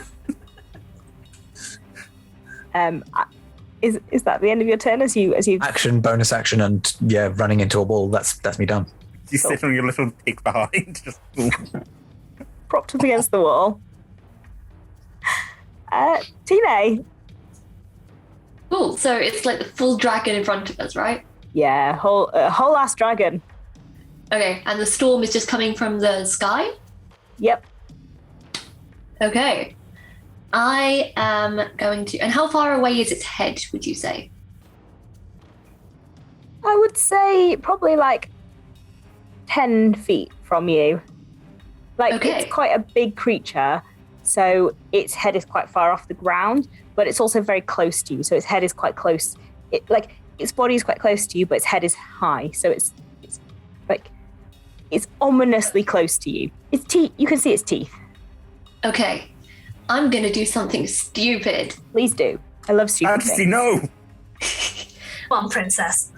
So I'm casting Fast Step on myself to hop up onto its head, do a little dance and saying, "Take this, fuckface," as I try and melt its eyes with a firebolt. Oh. I love And I'm it. hoping that will distract it enough. I'm just trying to imagine. I'm just trying to think about how it's going to react Rip. as you do that. Not well, I'm guessing. It's kind of shaking its head and trying to like get rid of you. Get off my head! I did get a nat 20 on the firebolt. Nice. Amazing. Double rip. It doesn't take any extra damage from fire, unfortunately, but it obviously it's immune to cold. So yeah. Okay, that is 17, then it's fire, 18, 19, 20, 21, 22, and then doubled because... So 44. 44. Grand. It's a big hit, and it like takes out one of its eyes, and it's like, what? That hurts. I'm gonna That's right, eat pay all the you attention to first. me. And as your turn ends, could all of you please make a wisdom saving throw? Ooh. +4 if you're apart from Dene. Is that I'm not near. Not Tina and not Ifwa. 16. 8? 21. Is it a spell, and is the dragon within 5 It's feet? not a spell. Okay. It's dragon fear, isn't it? It is frightful person. Oh, wait. You can't be frightened if you're around. Hold on. If you're conscious, even friendly creatures within 10 feet can't be frightened. Yeah, so you, Sir Griffin, and Thorvald can't be frightened, but so Tina and Ifwa, I mean, I rolled a 21. yep, you're fine. Tina? 17. 17. Neither of you are frightened. So that's fine. It is going to reach up on top of its head and try and slash at Tina. I deserve this. I'm Yes, guessing that a 30 hits you. No. Yeah, come on. Yeah. I'm fine. Unarmored, yet no. That's 12 points of damage. Not too bad. Is that reduced by half because of stone it's, skin? it's slashing damage. So is that 12 or 6? Sorry. 6. 6. I'm fine. And it's going to bite out at one of the three of you who are in front of it. That's a griffin. That is a 18 to hit you. 18 does not hit, and I don't even see it coming. What was that? Oh, I think it's advantage if you're blinded. Hang on. Your haircut. 1 sec. Blinded. Yeah. Yeah, that rolls. attack rolls. 1 sec. Let me just roll again. I'm afraid that's a 30. Oh boy, yes, that hurts. In that case, that is 21 points of piercing and 6 points of cold damage as it bites into you, and then there's also like a little bit of icy breath surrounding you. Ow! Brr. As it does this, it's going to swing around and swipe out with its tail. I mean, one of the two of you that you can see that hasn't yet bashed. That's Thorvald. Are you blind? Not No. blind. That's 12 to hit, so I'm guessing no. In fact, that's a natural 1. So as it swings around, its tail just whacks into a column and nothing. There's a dangerous rumble as the whole cavern seems a bit fragile. In which case, Zeleny, it is your turn. Great. So it's literally just in front of me now. It's right there. You can't see it though. I can't see it. Okay. I cannot see it. But I know some good friends who can. I cast Spirit Guardians. And, as I do it, if you picture traditional knights in their helmets, looking like crusaders, just these knights. I think like his like great grandfather, who was a great hero, is there. I'm like, these are the stories I was told when I was growing up, and they're here to fight for us. So that's Spirit Guardians. Are they chibi styles, like just with really big heads? Yes, yeah, very. It was when Zeleny was growing up. These are what she drew when she was sitting by herself. And Massive head and then ran out of space. When does Spirit Guardians take effect? Is it at the start of the creature's turn? Yes. When a creature enters the area for the first time or starts its turn there. Sure. Okay. Any bonus actions from you, Tom? I was passing it, doing it. Is there anything I can do? Glancing through my spells, see if there's any bonus action ones. You wouldn't. Spirit Guardians is a spell, so I want to. No. I don't think there's anything I can. I think I brace myself and glance over at the griffin. And I'm like, are you all right, sir? I'm jolly fine. Yes, thank you. I assume you're looking at me. Give Sand a little squeeze. It's like, yes, I am looking at you. I'm talking to you. Princess, have you been consumed? Not yet. Good. Okay. Are you a princess? Princesses are my favorite food. I am a princess indeed. Oh, good. I shall eat you first. Yes, eat me. I am tasty princess. I taste like barbecue. In that case, it's going to flap its wings and take off. Could all of you, apart from Effa, take a dexterity saving throw, please? 14. Nope, you are knocked prone, so you fall off the dragon and you're lying on the floor. Do I lose concentration on my faster? No, well, you're about to take some damage, so we'll Okay. figure it out at that point. Anyone else? 18. I was lower, yeah. So 17. 17. Sorry, David, what was yours? 18. 18. You all fail, so you all take 4 points of bludgeoning damage. Evie, that's 2 for you. And you're all prone. Concentration. Yeah, you both need to roll con saving throws for your spells.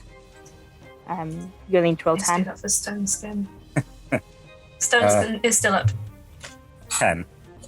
Oh, wait. 10? Do we get a bonus to saving throws from Paladin? Yeah. Yeah. So +4? Yeah. 22 then. Yeah, you're fine. Didn't hit damage. 12. On the con save, Yeah. yeah, you're fine. The spell stays up. 16 for the stone skin. So All the spells are still up. 3 of you are lying on the floor. Thorvald is No. not lying on the floor.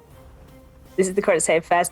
The dragon lifts up into the air, and how can I say? I am also a princess. Eat me. Eat me. No one's going to believe that, Zelani. Not now. I could be a princess. I don't know. It's gonna fly. We're all princesses. It's gonna lift up and No, fly I'm very much not. over to where Aoife's voice is coming from. Is it gonna go for Tine? Oh, I think it's just gonna land on top of Tine. Sorry. Give me a hug, right? I really want to eat you. Nay, dragon, tasty is snack. that what the dragon says? I'm sorry. I just really Not want to saying eat sorry. you. Emma's saying sorry. Thorvald, it is your turn next. So the dragon is currently hovering. No, it has landed like claws either side of Tine's head, pretty much. Like it's like a little bit of like icy saliva, like dripping, like onto her face. Beginning to think this wasn't the best idea in the world. There's some things that I can do. I am sorry, Tine. I know that you don't like to be rescued, but I'm gonna try. Right. Okay. I'm presuming I'm within opportunity attack range of said dragon. Yes, because they didn't fly away. You're all within the same sphere, within the sphere of influence still. How much movement to get to Tine? 5-10 feet, not very much at all. Cool. I would like to try to basically fly, grab Tine while I'm flying, and Just take for her the out of range. audience who don't know what items you have, David, how are you flying? I'm flying. I click my heels together and say, "There's no place like home." No, I have some very useful items called the wing. I'm going to put an accent on there. The winged boots. We're in Winged oldie times, and so these are magically enhanced boots which allow me to fly. That's fine. So your boots lift you up, and you're going to fly over to the dragon. Yeah. Cool. What are you going to do when you get there? I would like to. I mean, whatever check is needed to try and grab Tine in passing. Oh, interesting. I mean, presumably, Tine, would you resist Torvald grabbing you? Yes.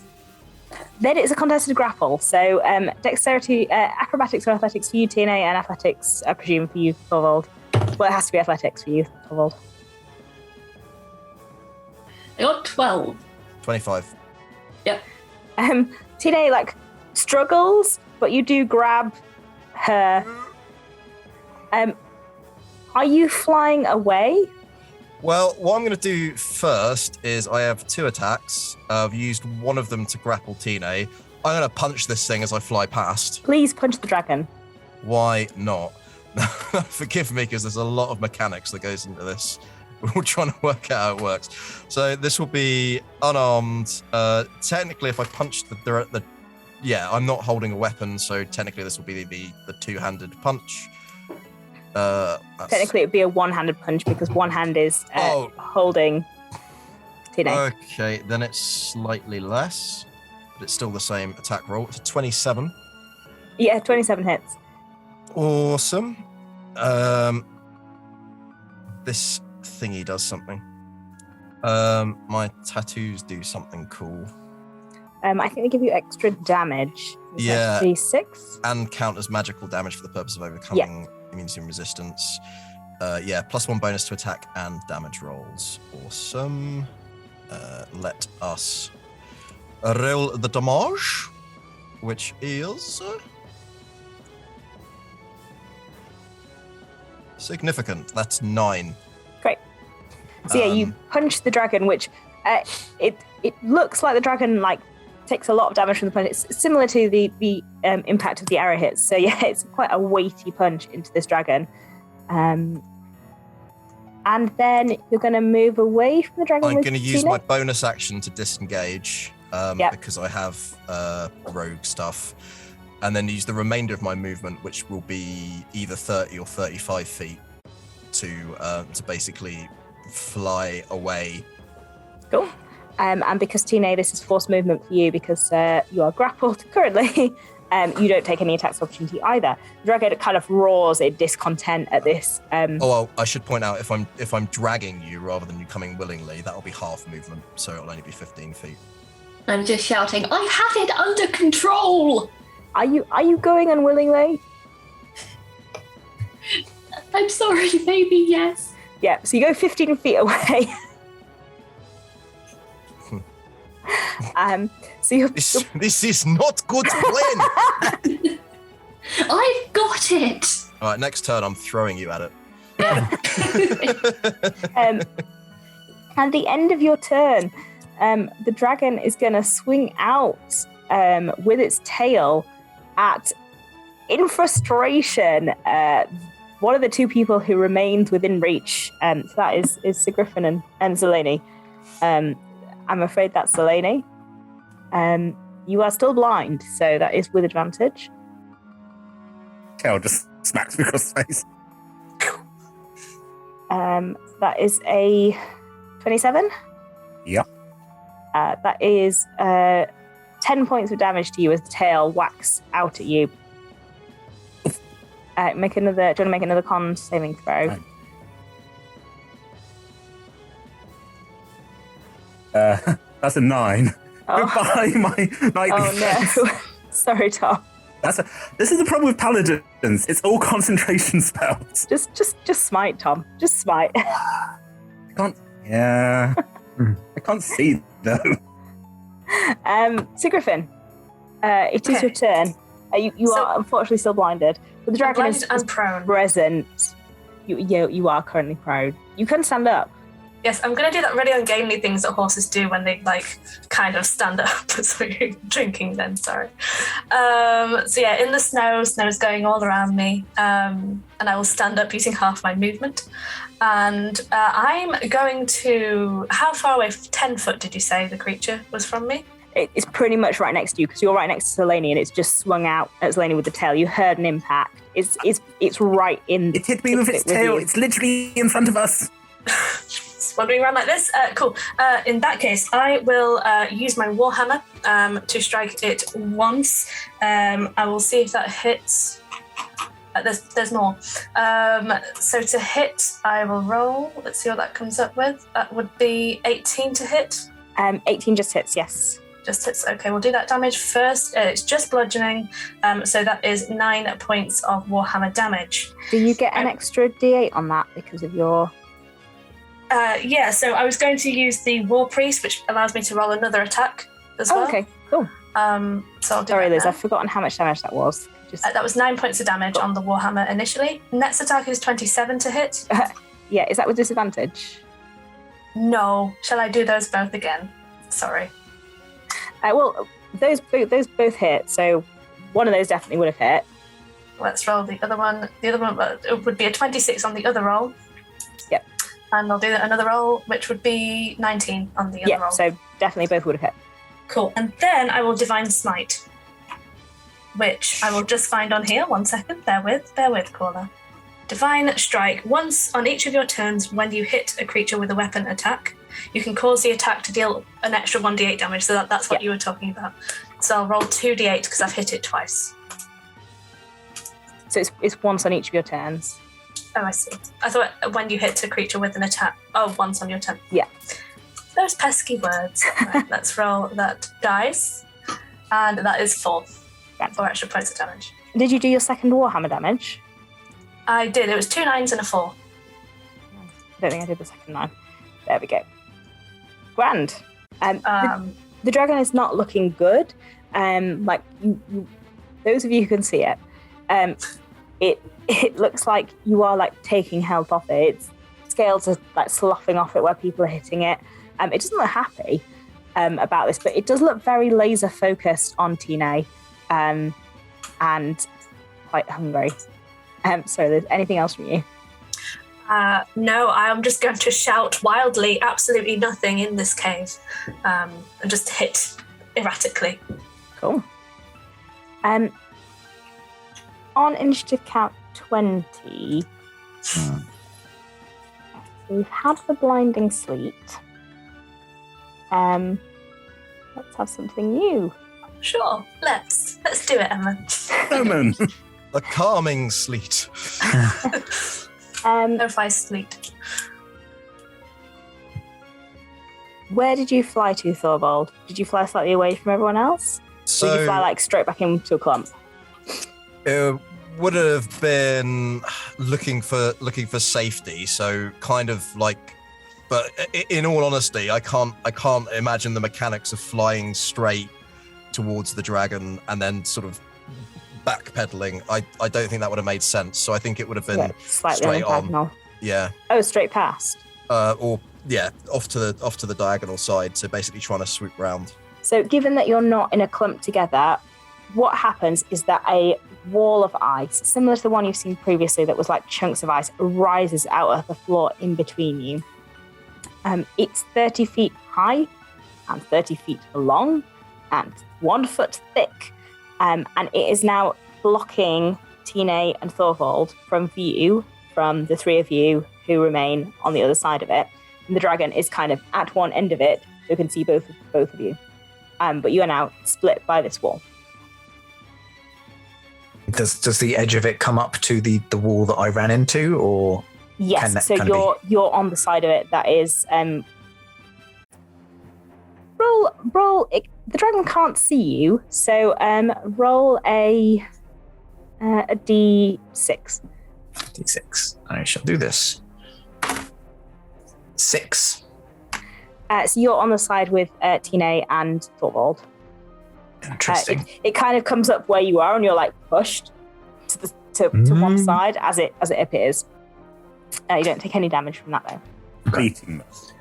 We see the wall. You can see the wall. We can see now. Oh, so that yes, was you can now see the Right. blizzard has stopped and the wall appears.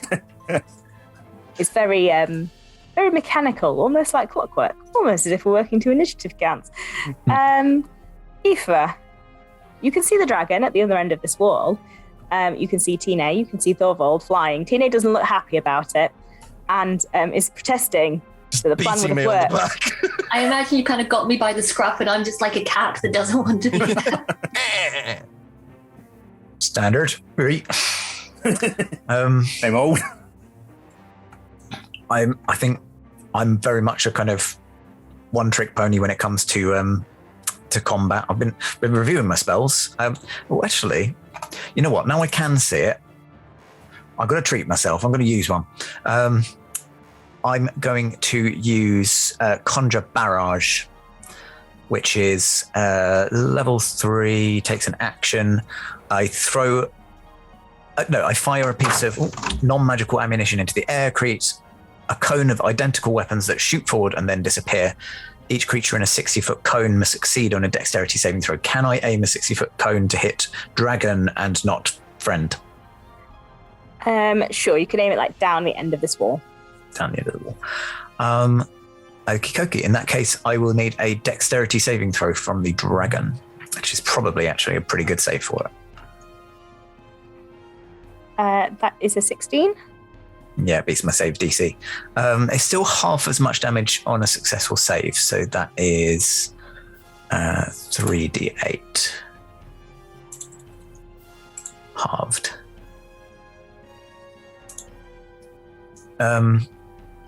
Yeah, 5 points.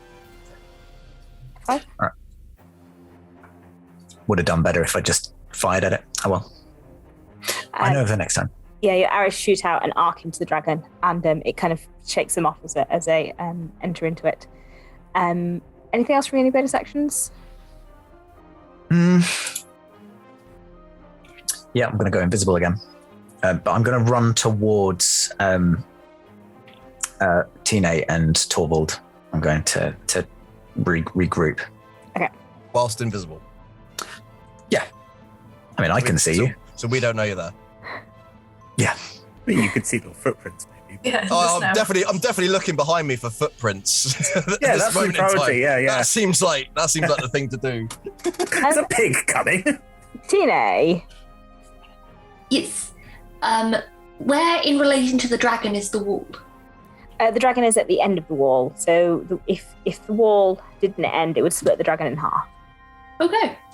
I would like to fast step up to the top of the wall. I'll And break the grapple first. No, it's teleportation. Oh, fast step. Yeah, you can just Yeah. Was it teleport like a misty it. step, but for a character Yeah, thing? it's That's cool. concentration. You teleport every turn. Okay. I use my reaction to smack you across the face. No, I don't, but I could. Do not I'm do at that the to top my of the lady. wall. I said I had it under control. Stopping. Listen to the princess. Stop. There is a free action shrug. Not my problem.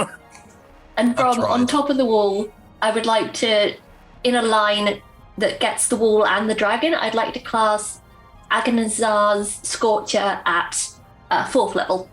Sure. Cool. Needs What- to make a dex save. Dex save. I mean, the wall cannot make a dex save. It's a wall.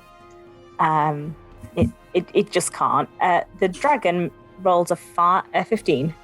That does not make it. It's going to burn a legendary resistance. Little tinker. What's it doing that for? The scamp. Stupid thing wants to survive. Who'd have thought? That just means it passes Evie. So if it's like half damage, Half damage, yeah. Yeah. Okay. Cool. So I'm going to roll that. Give us your heart. 40, 50, 60, 70, 80, 90. 1 minute. are you casting it I'm underneath gonna, you? and I'm going to re-roll these with meta magic because Yeah, those were here. sure. 25, 26, 27, 28, 29, 30. That is 31 of blue flame fire damage. So the dragon takes 15. The wall takes 30. And are you standing on the wall as you cast this underneath you? Yes, I am. I am not smart. It's basically going to evaporate underneath you, and you fall 30 feet, which means you're going to take some falling damage. Do you want to roll for your elemental essence shard? Oh yeah, of We still have course. Featherfall also. Is that Well, still going? the elemental essence shard might solve this. I got a 1, which means it's air, which means I can just fly now. And as you would about to fall into the pool of cold water that you just created, it said, levitate. She flies now. She flies now. I think And she's a since I can goddess. just fly 60 feet without provoking an opportunity attack, I am going to just kind of taunt the dragon and just go in a circle and go back to where I was. And you're just going to land in where the wall was. Yeah. Amazing. Wonderful. Right in front of the dragon? A little bit further back, but pretty much. I am not smart. I've got everything to prove. There's a more exaggerated shrug. Okay, it is the dragon's turn. Oh no. It's gonna, in a sort of thing that you've seen before, breathe in, and then exhale ice at all of you. Could you all please make me a Constitution saving throw? I'm presuming that I'm out of range of auras now. The only people who are currently in Tom's range are Zelene, Sir Griffin, and Tina, because of where the clump has formed. There's a second clump, which is you and Ifwa, who have kind of separately clumped. I pulled that one out of my dice bag when I needed it. It's a 21. Talking about people's magic items, you've reminded me that I have one. Can I use my Dragon Touch focus to... It's a creature I can see. Now, I realise I'm invisible, but can I see myself and have advantage on the throw myself? I'm sorry, Sean. Not currently, no. If you're invisible, you can't. You Can't can see myself. see everyone else, though. Yeah, okay. Right, well, I got a 14 in that case, so if anyone else fails it, I will use my reaction to save them. I got I 15. I got a 10. Got an 18. Yeah, everyone else apart from Torvald has failed. Choices. Oh, why do you do this to me? Why could There's a clock ticking down like a video game. You're like, who do you save? It's just close-ups on everyone's faces. I'm gonna go with Sir Griffin. Rolled a dice. Alphabetic. Not the knight whose squire is your child. Fuck that guy. The knight who's dedicated her life to making sure your child changes their stars. No. So Griffin and I have a lot of history, but also it was a split-second decision made by a D6. So I'm just yanking your chains. Sure, don't worry. So Griffin, you get to roll with advantage. So you get to roll again. Chaos, please. Chaos. Well, Sir Griffin. Well, that was a natural 20 plus 2 plus 4. So Okay. So half damage to Sir Griffin and Thorvald, which is at 25. Quarter to me, isn't it? Yeah, so half 25 again, and the rest of you take 51. We round up on halves down, don't we? No, run down, so 12. Okay, fantastic. Thank you.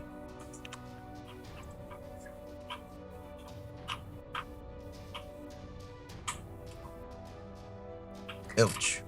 Remembering this focus, I've also realised that it's the stirring dragon touch focus, so it also has the slumbering thing, which is advantage on initiative. But I went first both times anyway, so I don't think it matters.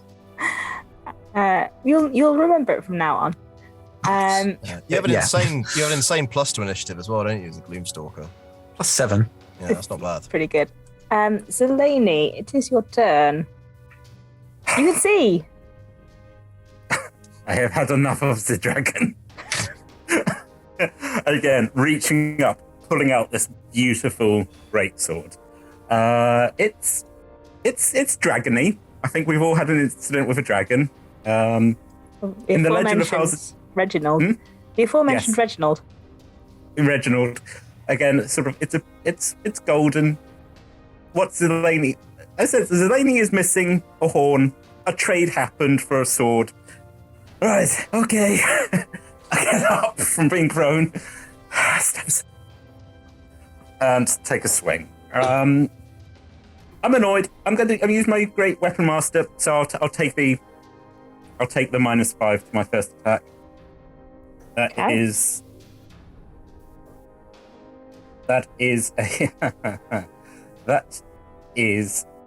take that away. That's a non-natural 20 to hit. Yes, that hits. Okay, Kitty Winks. Let's go. All the damage. Okay, we start off with 78. 2. Yeah. We start off with 12. We also then add a d6 of fire. So that is... Welcome to Paladin Maths. Yeah. Okay, 12 slashing, 2 fire damage, 14. and let's do a smite. So that is 2d8.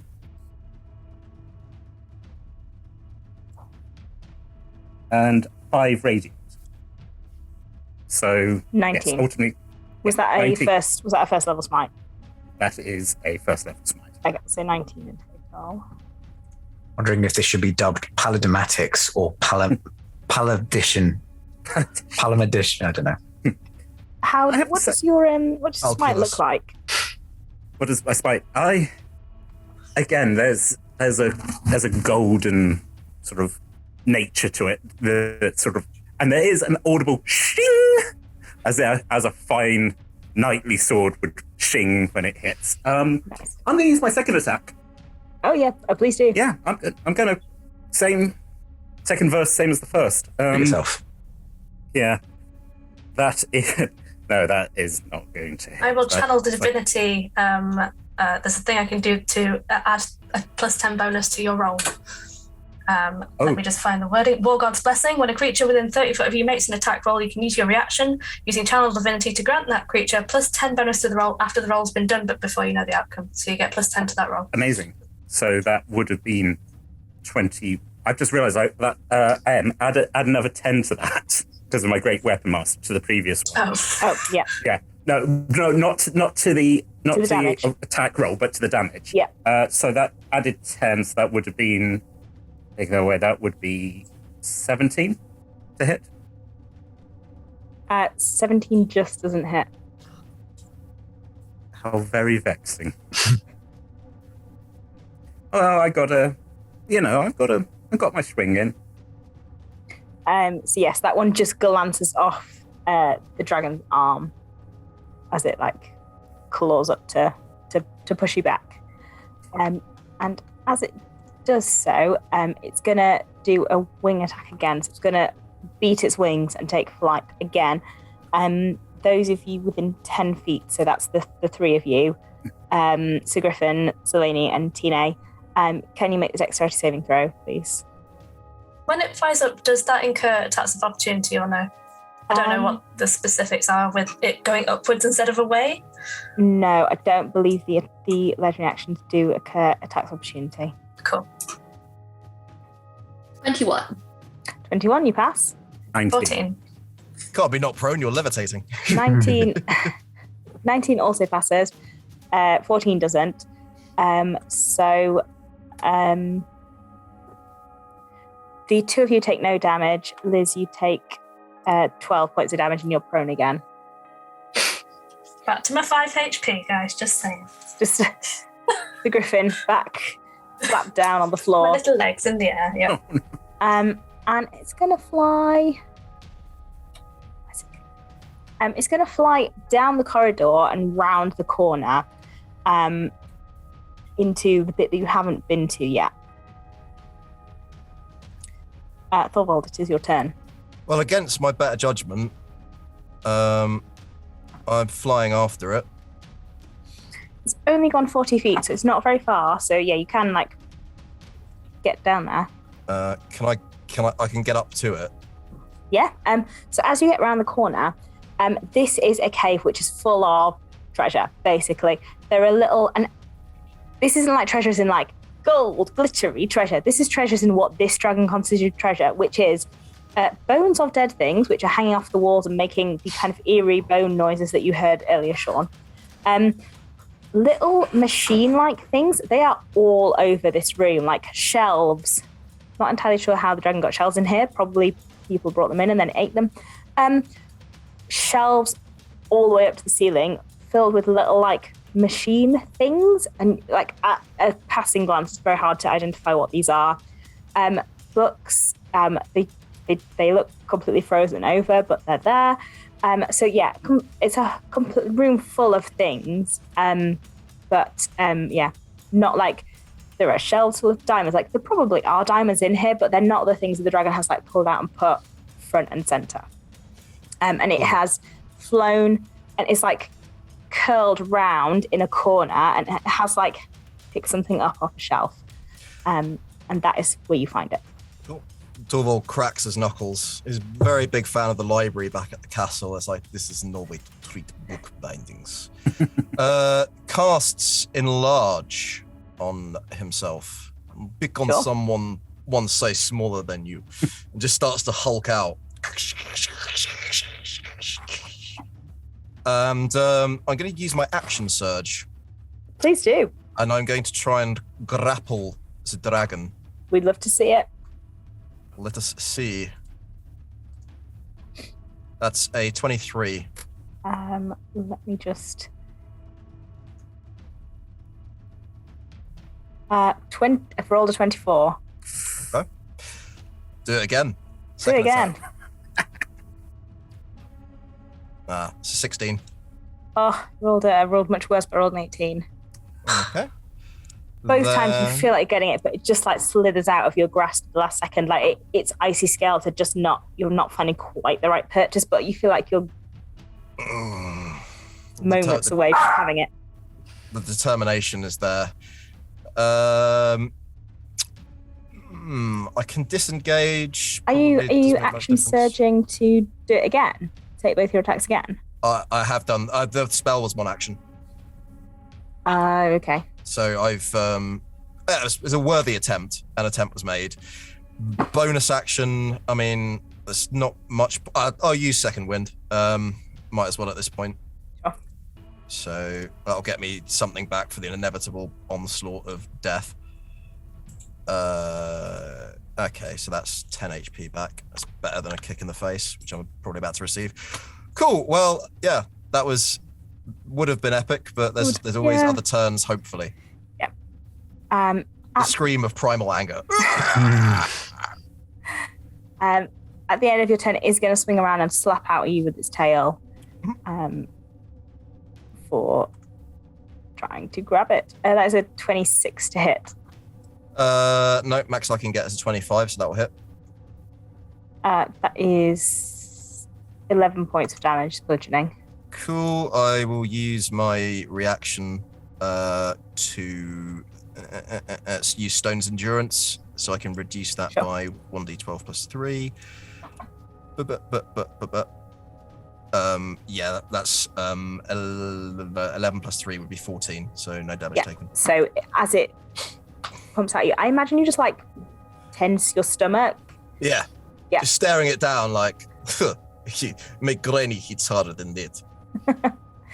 It doesn't like that comment, but I mean, you're all just there in a dragon v giant standoff.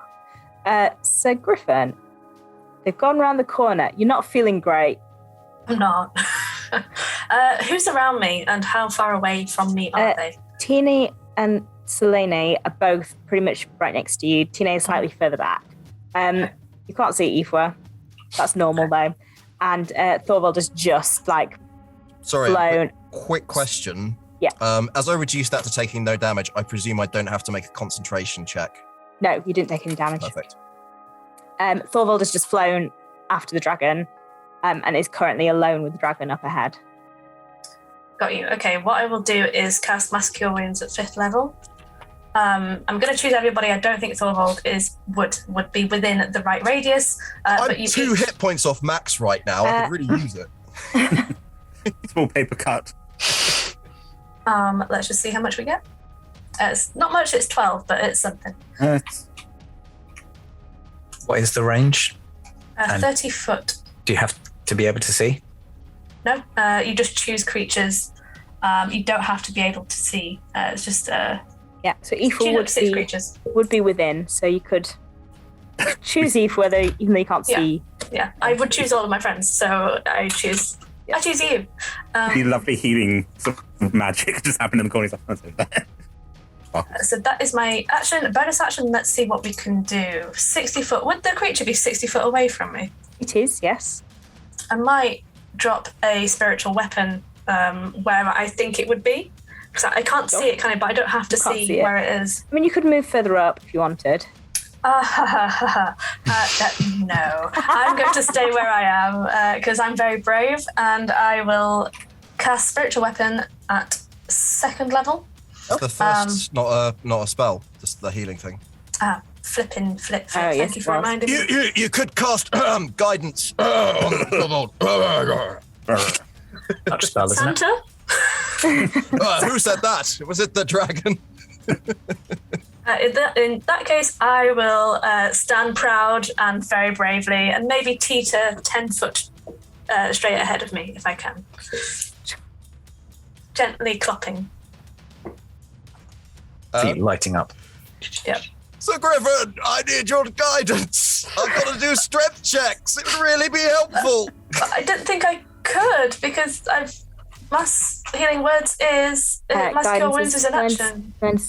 Oh yeah, no, it's. I thought it was like the bonus action one. My apologies. No, I can't. That's nice, Thorvald. For you. I'll Didn't keep bring it that in mind. Remember for next time. Oh, it's got my legs. I'll write it down. Whom? Aoife, do you just become visible at the start of your turn? That's a very good question.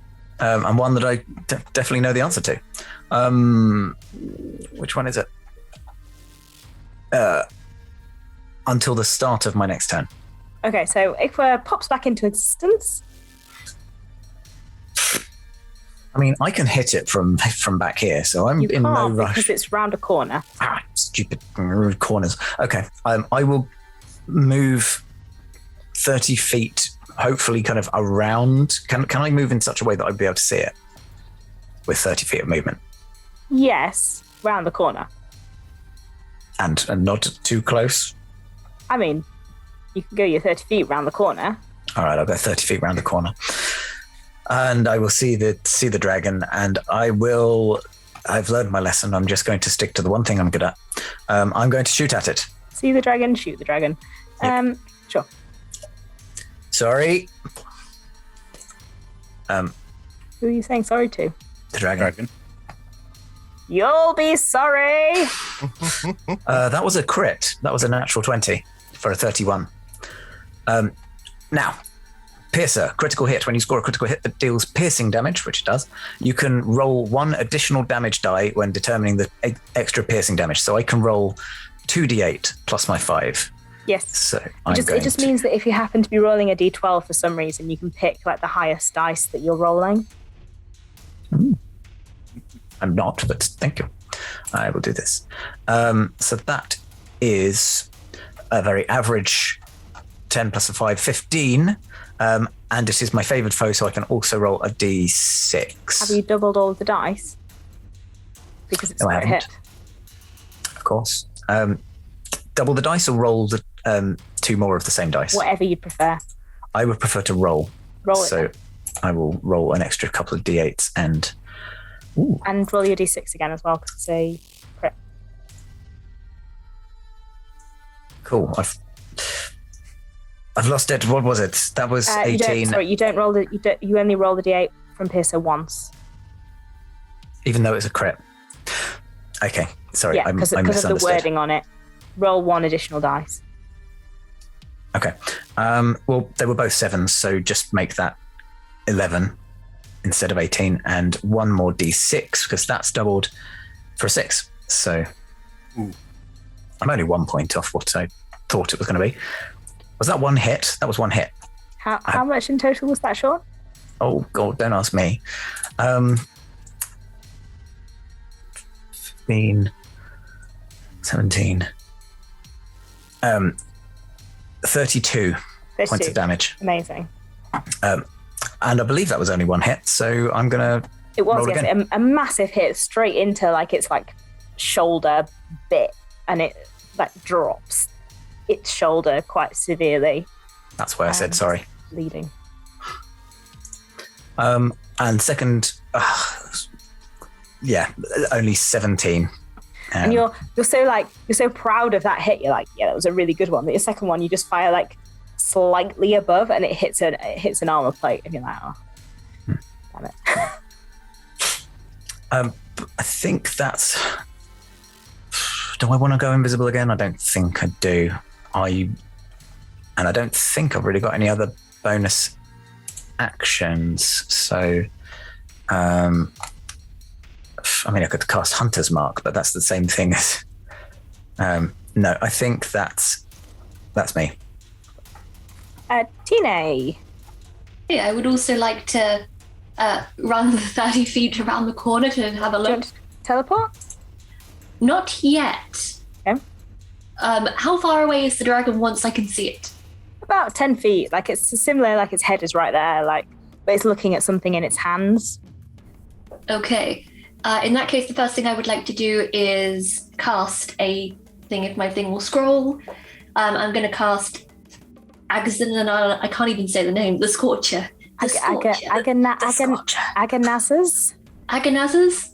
Aganazes. Close enough. How about these Aganazes? Is it the Arga Scorcher because it's just a bit posher? It's Dex, isn't it? Yeah, it is. That is an 18. Oh, yeah, that makes it. D&D Beyond has been very kind to this dragon today. So that is half of 68. So give me a moment.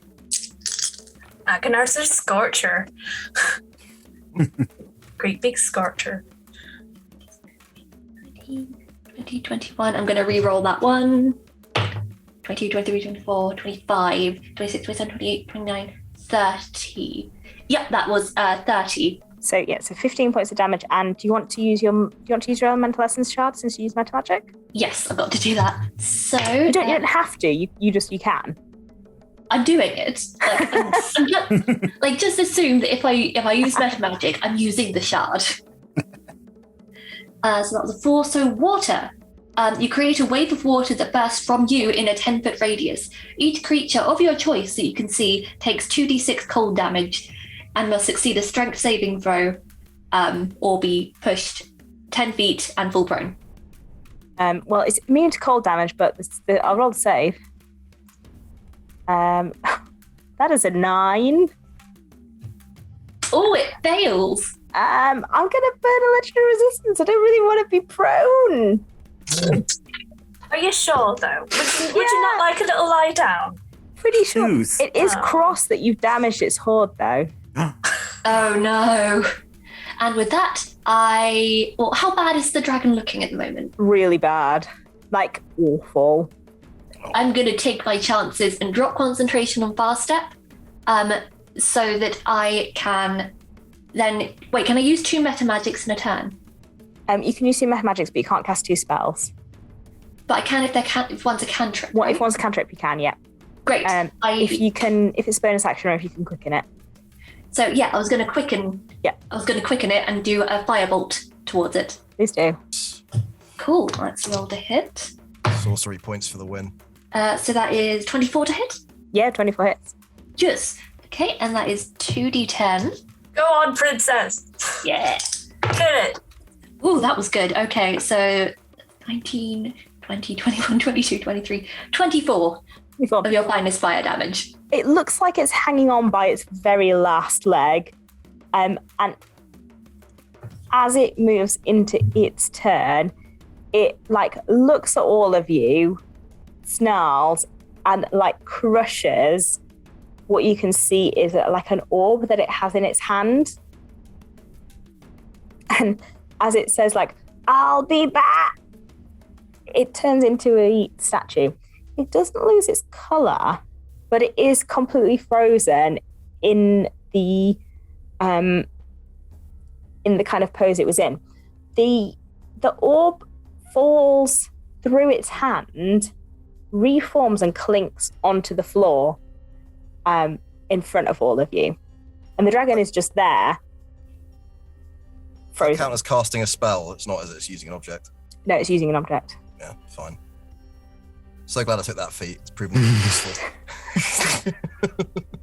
We just got the heart out now? Do we take it back to the king? I mean, can we get the heart out of an ice sculpture? Take the sculpture with us. I mean, Thorvald's quite hefty. He'll be able to lift it. But like to examine this orb. I've never seen this before with dragons. don't touch it. Poke it with a stick. Don't touch it. Look at first. If I hit mid-hand, I would use this. You can roll an Arcana check to interact with the orb. Cool. Anyone can roll an Arcana check or some sort of investigation check on the dragon statue. I have advantage for any... No, that's charisma. What am I talking about? You can try to interact with the statue using charisma. I would like to try and charm... I would like to seduce the statue. No. Oh boy. I would like to examine the orb first and then investigate the statue if nobody's yielded any results. I would like to make a medicine check on the statue to see what the inner workings are doing. What's happening? Sure. I got 15 on that investigation check. Sure. Do we get +4 still, Tom, on checks? Just on saving Was throws. it just saving throws? Okay. So the 10. Arcana was a magnificent 5, but the subsequent investigation was a better 20. Looking at the orb, this is beyond your understanding of magic. And Fair. I mean, you do know a wizard, and one of you, we never decided who, does hold a sending stone to a wizard who has much more understanding of the the arcane than any of you do. That's probably what UFO calls it, the arcane. The old arcane. Looking at the statue, and between all of you looking together, doing investigation and medicine checks, this statue you can't manipulate. It won't move. If you try and stab it, you can't interact with it. If you try and move it, it won't move. It's very odd. And if you try and piece it together, and with your kind of vague understanding of magical things, it feels like it has moved out of time. I feel like perhaps we should consult the experts. Get Murta. Yes. This is, I'll be honest, I trained in combat magic. This is completely beyond my understanding. I mean, of course, I have great knowledge, but it does not extend to this element of the arcane arts. As you discuss, I would like to throw my stilettoed heel at the statue and sulk. It sort of, where it hits, it sort of like ripples oddly and then bounces back at you. Say to Tina, I am sorry for my impertinence, your royal majesty. Of course, you did not need saving in any respect. Oh, I had it all under control. Thank you very much. Absolutely. And as I look away, I'm just going to try and lock eyes with either Sir Griffin or Delaney and be like, I raise my eyebrows. Can I have the sending stone? Is that okay? Of course you can. I sort of take a step aside and Zelene Murta, we have discovered an odd item. We might require some assistance. Oh, hello, Zelene. It's so good to hear from you. It's been so long. How are you doing? Sir Griffin's not working you too hard, are they? Sir Griffin remains... Sir Murta, put me on that. Were you going to do something, Liz, or you just... No, I was just wondering if we could hear this. You can have a sending stone that works on loudspeaker. Sure. I put it on conference call. You're on speaker stone. No, Sir Griffin remains a loyal and hardworking knight. Devout. Oh, hello. Devout. It's been a very long time. I've missed your face. You don't come up my tower very often. Well, you don't write, you don't call. How's a centaur meant to know? Well, you have a sending stone. You can literally contact me at any point in time. You've always been so clever, Murta. When we come back to the castle, we will all come and visit you, and we will have tea. It will be lovely. I don't think you're coming back, darling. Did you find the orb? So Lainey just goes, oh shit, okay. I'm kind of being used to the way it's working. Yes, Murta, we found the orb. On a scale of 1 to 10, how... Just break it, all of you together, and then we'll see you in a few thousand years, yes? I beg your pardon? It's in the prophecy. I did send you all the prophecy. No, you didn't. I didn't get the prophecy. You didn't send us a... It's not my fault if you don't read my post. I did send it to you. It says, the heroes will travel forward in time to defeat the dragon as foretold. Right, but we'll be back before lunch, right? Because I've got some medicine I got to deliver from my guilter. No. What, not even by supper? Would you like me to let her know? I did send her the prophecy as well. The heroes will return. No, sorry, that's not what it says. It says the heroes will travel forward in time as foretold when they crush the orb. So I wrote it a very long time ago. It says something like I did send it to you all. This is the most literal prophecy I've ever heard. Everything all right, Murta? You sound very confused. Aoife, do you? I did have a drink with lunch. I couldn't tell. It was a boozy lunch. It's a good one, yes. Aoife, do you have the medicine on you at the moment? I'm sorry, my dog is barking. My hellhound. My familiar. If we are going to do this, we just need to... Fur's got it. I was going to... Can we all just wait one moment? I just need to... Oh, no, there's no time, Delaney. You have to crush it now. Otherwise... I cast thaumaturgy myself and go, Fur! Get back to the castle! Avenge us! Let's do this. Well, if this is happening, I want to be frozen in time looking my best. Just remember, you're all going to do fantastic things. There's going to be some big threat. It's all in the prophecy. I did put, it should be in one of your pockets. You'll You find assume it. that we can read, Murta. I, for one, cannot. No, that's a big assumption. I can read, but reading is for losers, so. They will What the commit princess said. any sacrifice. Reading is not fools. Reading is brilliant. But they will commit any sacrifice if it means removing a chromatic dragon from the world. Well, there you go. Just crush the orb. 1 second, please, before anybody crushes the orb. Torvald really does want to arrive looking his best wherever we're going, so he will cast Enlarge once more. So he is 16 feet tall. Right, I'm ready. Let us crush this Sukabuliet orb. Last chance to go if anyone wants to. Zeleny, take Yes. my hand. If we must travel through time, we will do so together. Anyone want to hop on? I would think love I would to crush hop you on. like twig. I will lift Here- the princess onto my back. Therefore, do you wish to be carried on hand like pedestal? No, I'll go on my own. No sense fighting destiny. It's You just are gonna human. knock an arrow and just kind of have it slightly on slightly taut. I'm going to stand atop Sir Griffin, precariously, I imagine, and kind of aim a firebolt into the air, hoping that that also gets there. Torvald is just looking down, protectively, and just cracks the knuckles with the muscles just rippling and the veins just standing out on his torso. It's like that proper sort of just henchness. It's like the thing that bodybuilders do when they just move forward, and it's just every muscle is there in its glorious double-sized magnificence. Because everything increases by twice its size, right? We will never know. If you want, David. Yeah, why not? Delaney? I think, again, I pull out Golden Days, lift it up above the orb, and go, right, see you on the other side. Right, and then just bring it slamming down, just sort of holding the sword in front of me. I think I might have been blinking at that exact moment. Can we take it again? You just sneeze, you're like, As this happens, the same statuifying effect happens to the five of you, and you are pulled out of time.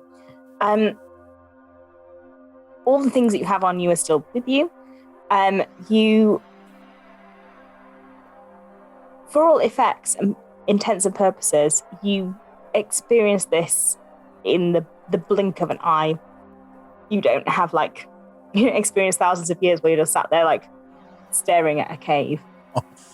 You do get momentary, occasional flashes of what is happening in front of you.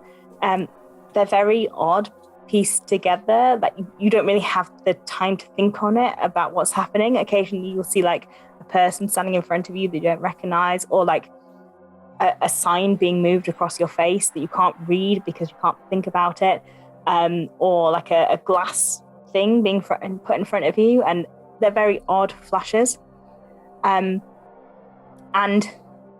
a couple of thousand years later, as you return to your bodies, triggered by something that we'll be covering at some point in the future, we will pick up in January when we return for a 4-parter of Ancient Antics. So thank you everyone for joining us for this one shot for the start of these characters' journeys. Ancient Antics will be returning in January for a 4-parter following these characters as they are thrust out of their own times into modern Faerun, and how they deal with that. So yes, we will be back with these five to see how they deal with that, kicking off in the first week of January. So we'll see you then. But yes, I'm looking forward to it. It's going to be a lot of fun with what we set up currently. Yes, thank you everyone. That was much fun. Roll Together hosts shows every Monday and Tuesday, full length, either one-shots or campaigns. They start at 6 p.m. GMT and run for about 3 hours. We also host shows on Saturdays. That is our Talk Together. They are more sporadic over the Christmas period just because of when the bank holidays fall in England. So do check our Twitter, which will be very clear about when shows are on or not on over this period. All of our shows are streamed at twitch.tv/rolltogetherrpg and are archived at youtube.com/rolltogetherrpg. We're on podcasts, so yeah, just look for us on your favourite podcast provider. Once again, a massive thank you to our D20 Club on Patreon. Do come and support us if you want to. We do really appreciate everyone's support who supports us there. And once again, a big thank you to our sponsors, Hero Forge, Ultra Pro, and Elderwood Academy, and to our supporters, D&D Beyond, Isle of Champions, Forgotten Realms, Level Up Dice, and Warriors of Waterdeep. We're on social media everywhere as Roll Together RPG. Thank you for joining us for tonight, and we will see you all again in January. Thanks, everyone. Bye.